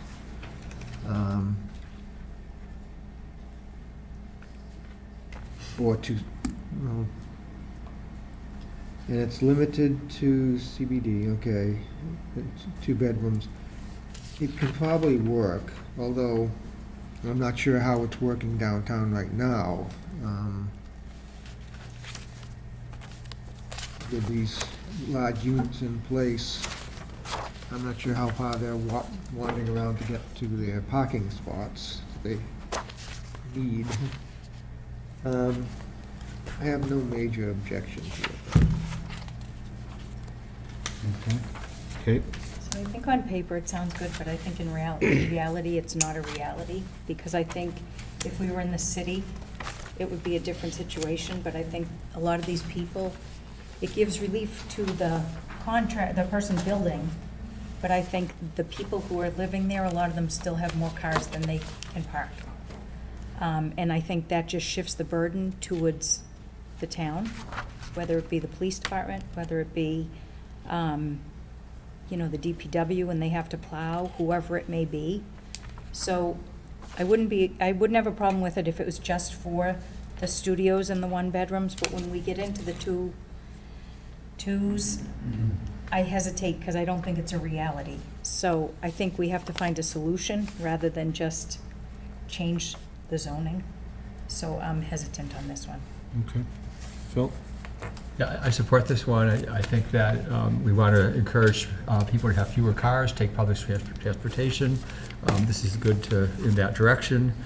We certainly don't want to have you know, more impervious surfaces than we need to. It's good for our water system. The only question I have, I just want to make sure it's not ambiguous on how this is represented in the table.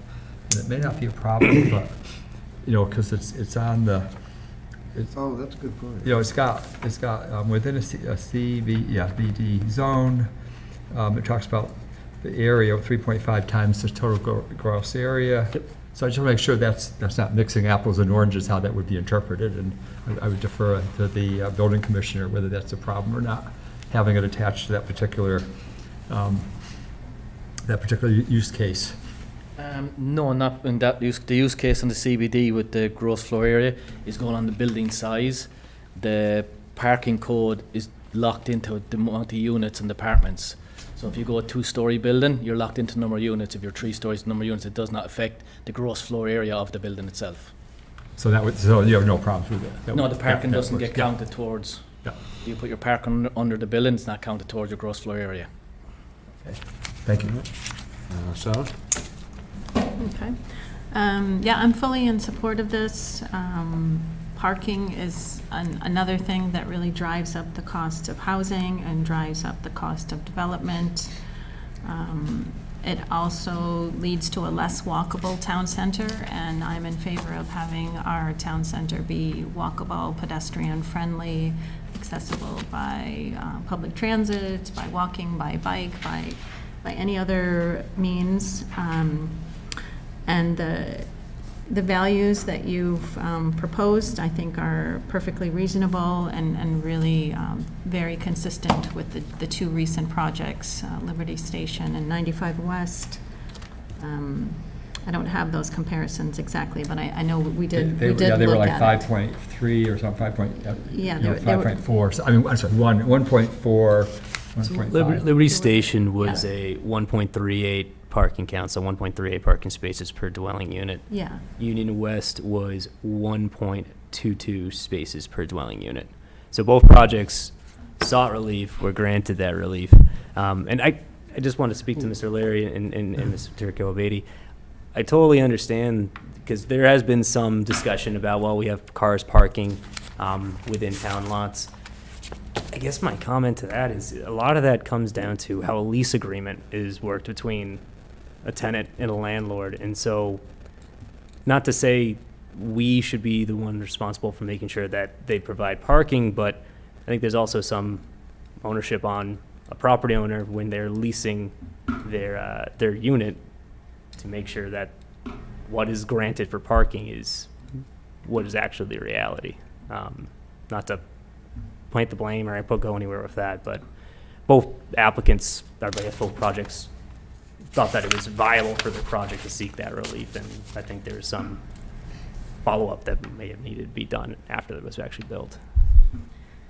yeah, and I also think that, our bylaws should be, clear and concise and should encourage the kind of development that we want. And so I think, our current bylaw maybe is discouraging people from even trying, because they don't want to go through the discretionary process and spend time and money and then maybe not get what they're looking for. So this is a way to kind of just clearly in our bylaw, like what we want and what we accept as a town, and then, it just makes it a more reasonable and predictable process. So I'm in favor of it. And it's more consistent than having I have an the additional voters question. have to say what they think it is. That way Right. we're driving what the, Go ahead, John. I was just looking at the chart here, and it came to mind that you're adding 1A down here under subsection I. Mm-hmm. In that case, shouldn't the 1 come down to subsection 2 to make it clearer what it was I think it's an intended? addition, so it's not replacing. No, but you've got the main category G says it's parking code 1. Mm-hmm. And then I says 1A, but you're not covering 2. So I think it leaves it Oh. up in the air what is 2. You mean so for business?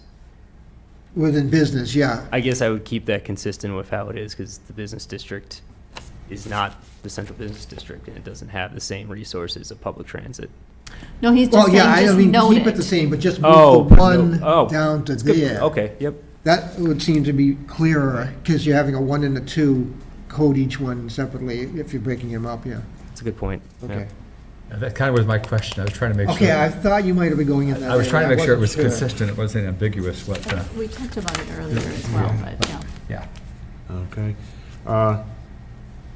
Patrick, I just realized what you've done here tonight. Come on, What did you I do? fooled us, because all the people that can't park down here are gonna park all at the 4 cars up in the residentials, Oh, right? I'm trying to open So we up. just took, all we do is shift them. So I guess any lease that you're gonna have, yeah, go up and park on Heritage or something like that, right? It's an economic opportunity for homeowners. That was a good move. Small business. Good move, Patrick. I love that one.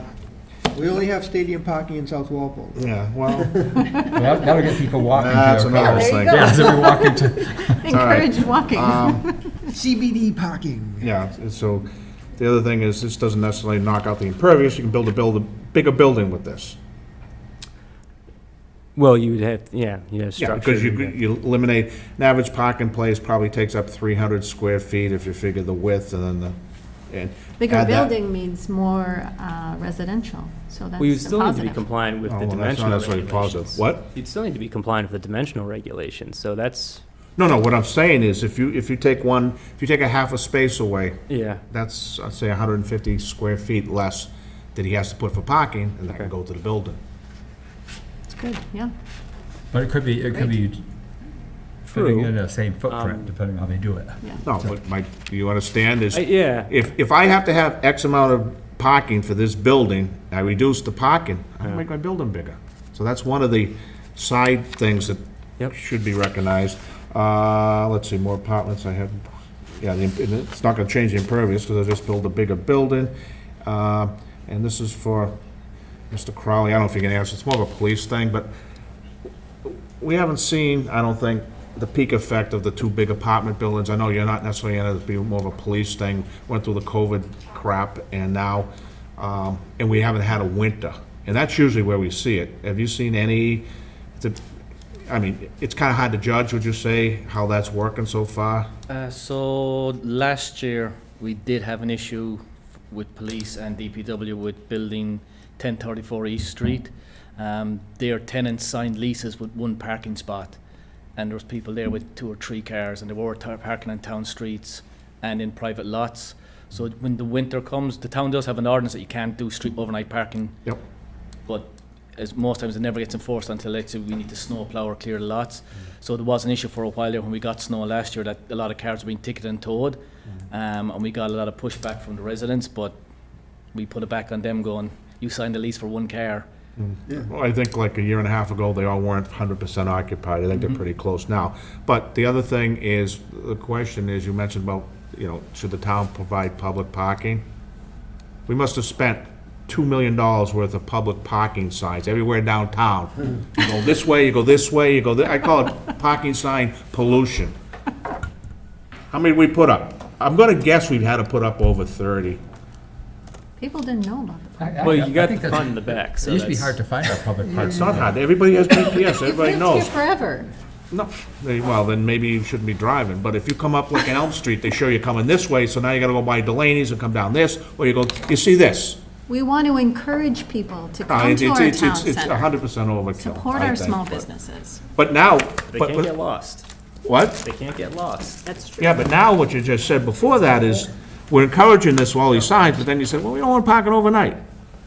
That sends out a mixed message. That's all I'm saying. Well, I think it comes for the residential parking is, Yeah, but why can't they park there? I don't know. They I can. don't make the rules for the lot. No, I'm not saying, I'm just saying what you said is that there's an issue. And I'm just pointing out Yeah. kind of government type thing. We don't want you parking in our parking lot overnight, but here are all the signs that get you there. The magnitude of See the signs signs. during the day. Yeah, that's true. I'm surprised there's enough room on some of these poles too, but I just had to bring that up, Patrick, but. Problem. I just, the signs are unbelievable. This is the one on Elm Street. Do you know what I'm talking about? It shows it going this way, and it shows it going that way. Now, if you can't find a, what are you gonna do? You're just gonna go, well, I'm just pointing that out. It's my little fun time. I'll make a motion for endorsing, for recommendation town meeting, Article 29. Second. We have a second. Any further discussions? All in favor? Aye. Opposed? Aye. And I'm gonna abstain, yeah, I'm abstaining, because I'm not sure what, but this one, Patrick, it could be, it's one of those, it's can't contain within it. Some people might like Yeah. one, but not another. And it gets a little cumbersome, but it's Yeah. like, I may have an opinion that I think one for studio's fine, but 1.5's no good for the one bedroom. All I'm saying is, in the future, one vote, one item. Yep. Okay. So, all right, now, last one. So that was 212? Is that- No, 212, yeah, that's what I 2-1. have. no, 212. you voted for it, right? I voted abstain. You abstained with me? Yeah. Oh, okay. To make sure we are Yeah. clear of that. We didn't have a nay then, okay. Was it 2-1? 212 with Jack and John abstaining and Katie against. Article 30, see if the town will amend the zoning bylaws, 5D excavation, filling, averse subsection 5D3, and activities allowed under 5D4, activities requiring a special permit in order to provide clarity and flexibility with earth removal bylaw. Text is be deleted, struck through, and the added text is underlined, and what it says is, on A, we have struck out no permit will be required for excavating and filling operations which will involve, and what's, So it'd be the excavation or filling of less than 200 cubic yards per year for residential use. So that's a residential, that's an allowed. Yep. And then B, the change would be the excavation or filling of less than 250 cubic yards per year for a non-residential use. And so that change is represented back into where the activities for a special permit is, and it's just, we changed the number from 100 to 200 for residential and to 150 to 250 for commercial, okay. or I guess non-residential rather. All right, I will read, I do have something from Keith Zive, I guess, 4 Pilots Way. And on this article, I'm concerned with the proposed Article 5D3 and 4, excavation and filling, the increase in allowable cubic yards as well as the removal grade changes limitations very troubling. The proposal, which is no longer requires residential property owners to obtain a permit for land grade changes and reduces permit for excavation filling will essentially enable the property owner to self-police. Changes in the structure and land and grade of a residential property will significantly impact abutting owners, particularly ones located downhill from the property of the owner or doing the excavating, filling, or making grade changes. These changes will also have a snowball effect on property owners and abutting property owners with water, leading to water damage. I request that the permits remain 100 cubic yards for excavating and filling, in the language excavating or filling which will result in less than 1 foot grade change. Said grade change should be measured over an area not to exceed 10% of the minimum lot area in the zoning district which the land is located. Now, he brought up, did we, I gotta, oh, all right, the grade change, that's what he brought up. I think that's a key to this one, is, and it's one thing, you get 250 yards going out, it's about, I don't know, 15 trucks and 150 coming in, 10 trucks. But what I see what his point is now, if you could take your house lot and just move the dirt and never have to get a permit. The way if you take the 1 foot out, correct? If you took the 1 foot out, yeah. So that, I so, think if it was less than, or over 200 cubic. no, I'm just saying, in the terms of excavation, it's called the balanced site. If you have a hill over here and a hollow over here, you just go, right? So now everything comes level. But I think his point is you take that one out, no one's policing the neighbor next to you. So there's, and I think that's what the 1 foot grade change is. I think he's concerned that if you move a hill, if you move it, well, here's the other thing, is now, what are you gonna do if he just cuts it down and the other guy's hill's straight up? There's no policing of it. And by the time, here's the other problem, is by the time there's an issue, or if the guy cuts it like this, which you can, we all know, it's gonna slough down, is it's too late, it's already been done. And now if you're gonna bring it to someone else's side of it, now you've mounted it up, so it's gonna wanna go down to him. So if I'm like this, my neighbor, and I put it up like this, water's gonna go to him. And I think, the limits, 100 versus 200, my experience with it, not a big deal, but I think he has a very valid point in, now you've taken away any chance of anybody knowing what's gonna go on. He could just go nuts with the grades. And by the time it becomes a civil matter, Yeah. and he could be flooded out or whatever, it's just, it's a very valid point. It is a valid point. I would also say, if something like that were to be kind of changed and restored, it needs to probably also be reflected within activities required for a special permit. So this is something both Commissioner Carly and I kind of noted. The activities requiring a special permit only denotes basically the excavation or filling of 100 cubic yards. It doesn't reference back to the 1 foot grade change or the not to exceed 10% of the minimum area. So it was already kind of written improperly. Well, he could do the same thing, he could fill Yeah. in somewhere in the grade change. I think he's a little concerned, and sure, you don't do dirt, right? But sometimes when someone does something, it's kind of too late at that point, they didn't know what it was gonna do, and so it's a little, I know what you're saying is with the 1 foot grade change, with the 250 or whatever. This has been interpreted long before you guys were here, is I could fill my yard up if it took me 1,000 yards, but I can go up to 1 foot. Because think about it, it's only 1 foot grade change. And that's how it was kind of interpreted. But there's some validity to it, but Yeah, I definitely understand that. I think if something like that were to be remained or configured, it definitely would need to also be, I think that language should be factored into where their activities requiring a special permit. So that was just that was kind of our first look at it, is that it tells you what's allowed, but then it doesn't reference back those activities to requiring a special permit, only the cubic yardage,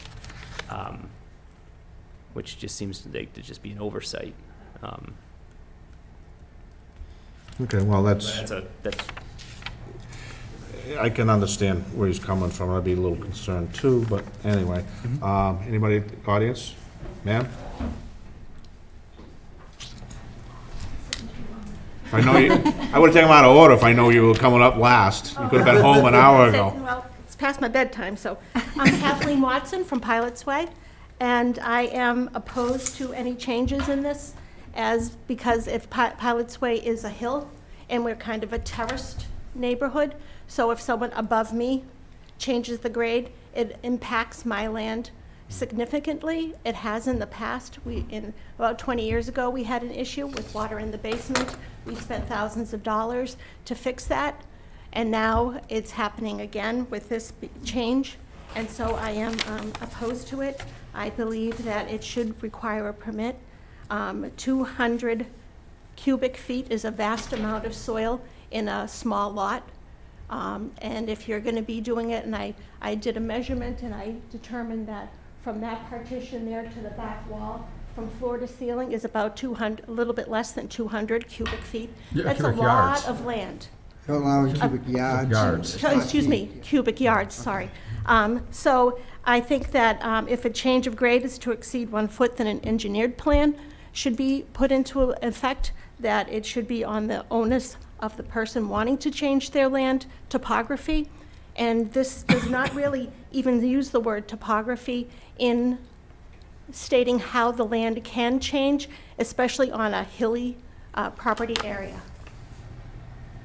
And I also think abutters should not have to be impacted by the actions of uninformed, unlicensed, or untrained movers of soil. They should really be aware of what they're doing. Okay. And my last comment is, if this is allowed, who's going to monitor the wetland area, people who abut wetlands, if they don't have a special permit? Well, that's a whole separate thing. What happens Yes. is, they're supposed to, doesn't mean, you know, and whether they do it per the old bylaw or the new one, if it passes, they still have to conservation, but that doesn't mean they know.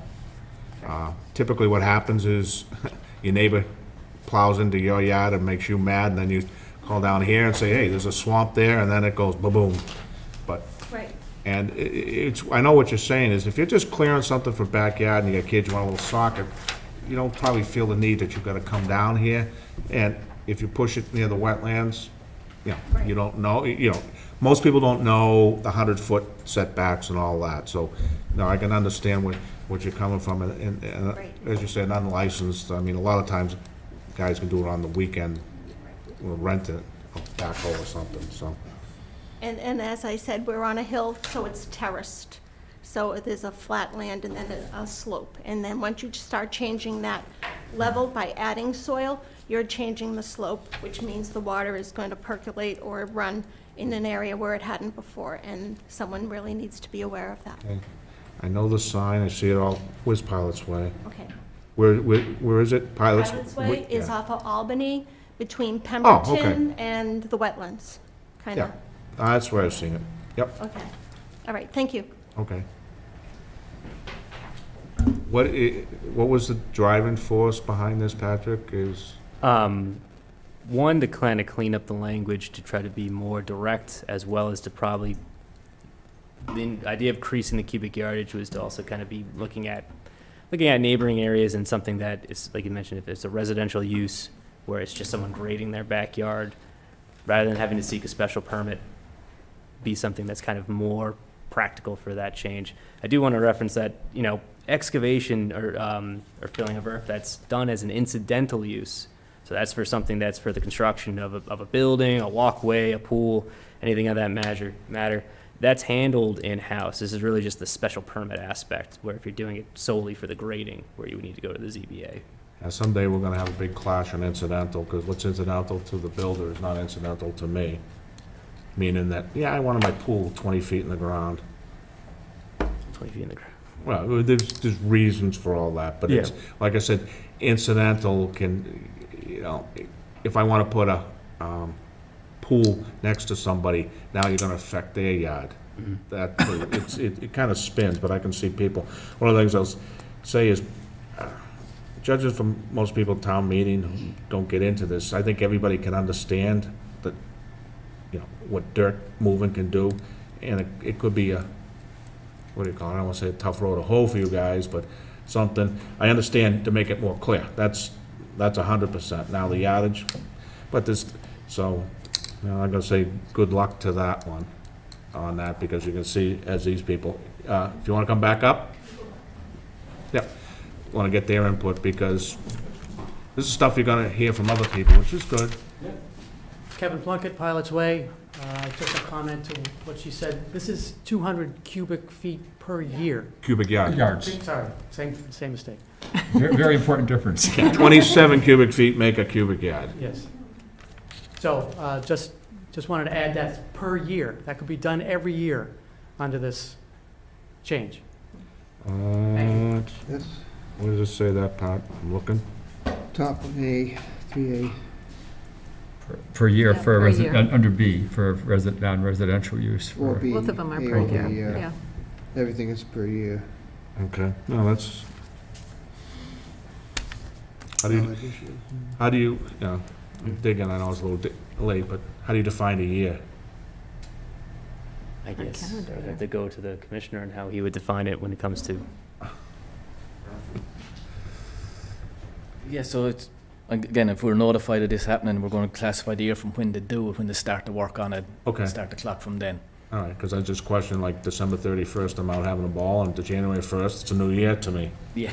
But you go the minute you start. Want so to it's start to work, When, commit to to work. start work, okay, that makes sense. It's a whole year from the start. Time frame of Okay. that, It's not yeah. calendar year or anything like that. Yeah, and just to clear up on the 1 foot change grade, part of the reasoning too behind it was because in the special permit that was negated out of it, so it was a conflict of interest. And also the way it was written is it's 100 cubic yards or the excavation of 1 foot change grade. So if someone decided to go, I'm going to go 10 inches, but I'm going to cover my entire backyard and do 1,000 cubic yards, they don't trigger this because they're keeping it under a foot. Because you get it, the way it's written, it's either 100 cubic yards or 1 foot change foot. grade. So if I decide not to change my grade at 10 inches, I could bring in 1,000 cubic yards. And that's That was the the, interpretation, yeah. Like yeah, if and that's someone the wants, issue. yeah, you got a crappy lot with sand, you bring it in, you want 8 inches of loam, that's enough to change it. Yeah, so this is one that, again, personally, I've been kind of pushing for is not just this, but the rest of it, because there is, the last year or so, we've had issues with different projects going forward, that this is kind of such an open grey area. It's a lot left to interpretation, and we were trying, we'll probably be coming back in front of this board again in October, for the October town meeting, with some new wording that we've done with the engineering department, to kind of, because they're the experts in the soil, to clarify this and get a better definition that keeps, it's a very hot topic when it comes to soil. So we should have had Carl here tonight, is what you're saying.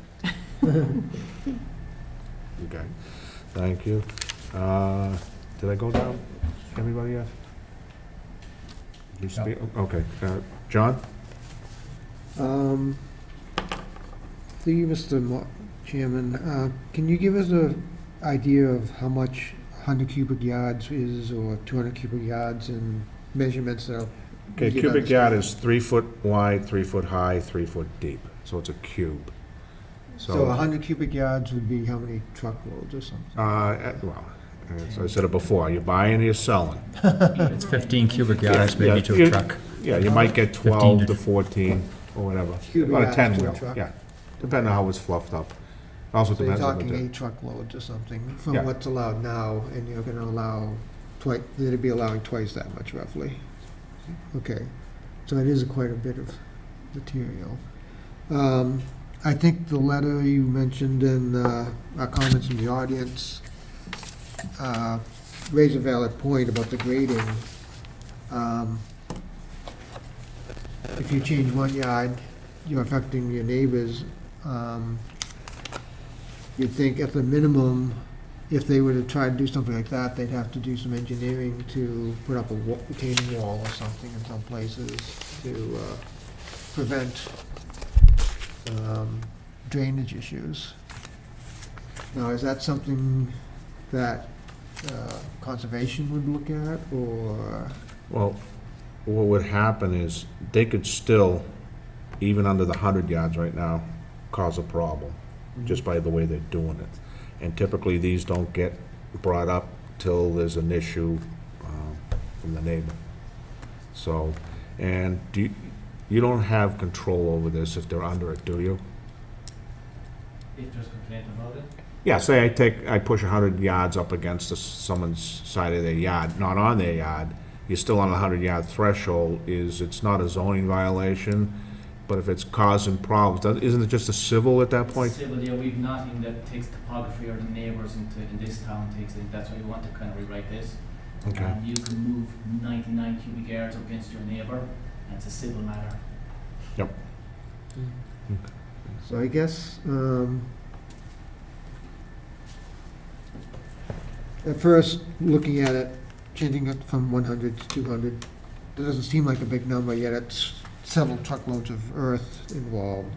And I had noticed the fact that the grading requirement had been eliminated, and I think that's something that probably needs to be kept. And Mr. Crowley is saying there's still plans to retool this more. That may be a better suggestion to just hold off on this now and come back in the fall with a retooled plan that's more concise and covers some of these other issues. So that's my comments. Okay. Kate? I agree with John. I didn't have many concerns about it till I heard the neighbors speak, and considered how much it is. And I think, I also hear what you're saying, it's a problem, it needs to be addressed. So maybe if we can combine their concerns and what you're seeing, we can do it once and do it right in the fall. Phil? Yeah, I'm also concerned about the drainage, so I think it's good to solve the issue with the or statement, that it could allow the, more than 200 cubic yards, or right now more than 100 if they don't go above a foot. But I do think the handling, the slope issue, drainage, so whether it's important to address the or question right now, but at the very least, I think coming back and addressing both of them would be probably the best thing to do, come back in the fall. All right, Sarah? Yeah, I agree. I think instead of taking out the grading in one, we should make it consistent, what doesn't require a special permit and what does. So I think the change in grade is important. And also echoing what the chair said, I think, this article or changes to this section is an opportunity to really define what is not incidental to residential development. And I really think this board should take that opportunity to define that, to protect the town and the residents. So as it stands, I would be against this. All right, my comments is, I'm not too concerned about the number of yards, because you gotta put it in perspective. If you live in East Walpole, 10,000 square foot lot, 100 yards is a lot. If you live up in North Walpole and you have a 3-acre lot, it's nothing. To me, I think the more telling of this would be grade change. And I think that would concern the neighbors too, is if their neighbor had 10,000 acres and only changed by 6 inches, I don't think it would matter. It's because you're trying to put everybody in the same thing, the 100 yards, whether you live on 10,000 or 80,000 or 100,000. But I think the grade change is probably the one that will create the most problems, meaning you've taken something that was a little hollow and now you've made it a little slope and hill. That's the things I think that will upset the neighbors and give more reasons for more battles between neighbors, or even come back to the town. What do you think, Mr. Crowley? Do you think you're better off with a grade change rather than the amount of fill? Yeah, I think grade change is the better way to go. Because again, taking lot size, topography of the lot, grade change can make a substantial difference in the amount of soil. And I also change when you're cutting into a hill. Mr. Crowley, can you go to the microphone? People are going to listen to this later and have no idea what you just said. We can't understand them now. I think it comes up with subtitles at home. Yeah, come on, stay home tomorrow. This is what I think we need. This is the contradiction in this grade change and the amount of soil you bring in does take into account from, as Mr. Chairman said, a small lot to a big lot. That changing by 6 inches on one lot could cause severe damage, where 6 inches on a bigger lot. Mm-hmm. And this is where it's a lot of ambiguity in our earth removal and filling. It's a very open-ended section of our zoning that we need to, I believe, define. And I think it's a combination of both on the amount of earth and soil you're moving and the grade change. We need to find a nice combination of both. Yeah, and it goes back to what I said before, you can take a hill and move it, and then you get all sorts of problems. But I think most of the problems, and I think most people will understand what a foot grade change on, tonight people are like, what is 150 yards? Nobody really knows. But I think that gives everybody more, when they look out and say, look what he's doing, it gives you something to come and see, yeah, what did he do, for a total grade change. I don't know if anybody does this much. I mean, some people add dirt to their yard, but that doesn't amount to it. But I would think from a enforcement standpoint and just the neighbor standpoint, everybody knows what a foot is, or what 2 foot is, or what 3 foot grade change.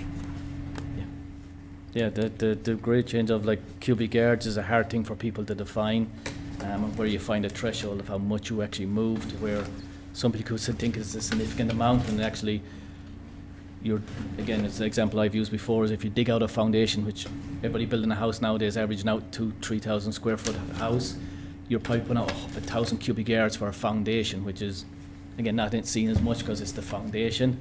That's where if you dump 10 truckloads on your land, it looks huge. Yep. So it depends on what you're doing, if you're digging down, if you're bringing it in, if you're moving it. Different amounts is very deceiving when you're explaining to it. Well, the other thing I think is it can also, if someone's building a new house, and you typically dump it around, right? You kind of split the difference. But if all of a sudden they decide to tree the whole lot and they're all grading, that's beyond the incidental, and it gives a little bit more, because some people, when they build a new house, just want to do all this stuff, and they think they can do it under that. So at least, I don't know, my opinion, I think you'd have more, not bite or whatever, enforcement, or everybody understand a grade change as opposed to number of yards. Yeah. Any more, Pat? No, it's Sure. all good points, 31, honestly. 32? I don't got a 31, I only got 30. Okay, these are the actual numbers, official numbers? Yeah. Okay. Taken from the warrant. A lot of times they change, I'm just curious, so, just so everybody understands, if it does appear on town meeting, it may not be the same number, but it has nothing to do with our public hearing.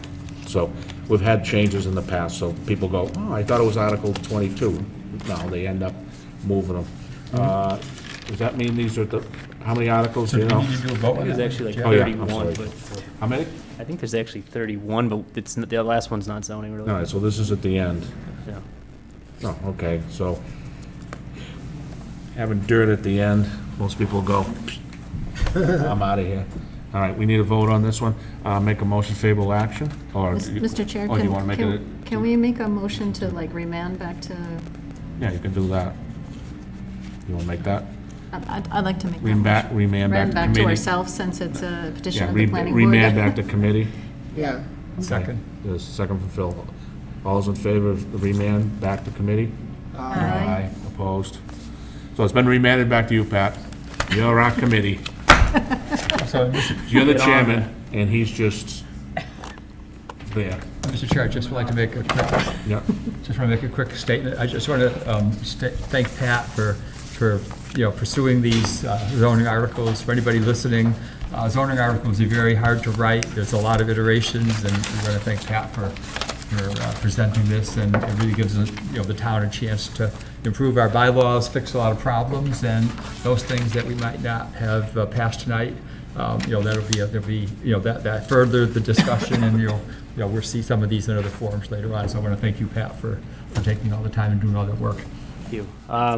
Yeah, I guess in closing with that, I mean, been here for 2 years, trying to absorb as much as I can. If the board has any things that you find interesting coming up in the future that you think that needs to take a second look at, I'd love to kind of have that discussion in terms of rezoning with this board in particular, just because guys deal with it a little bit more, at least recently, more so than me, so.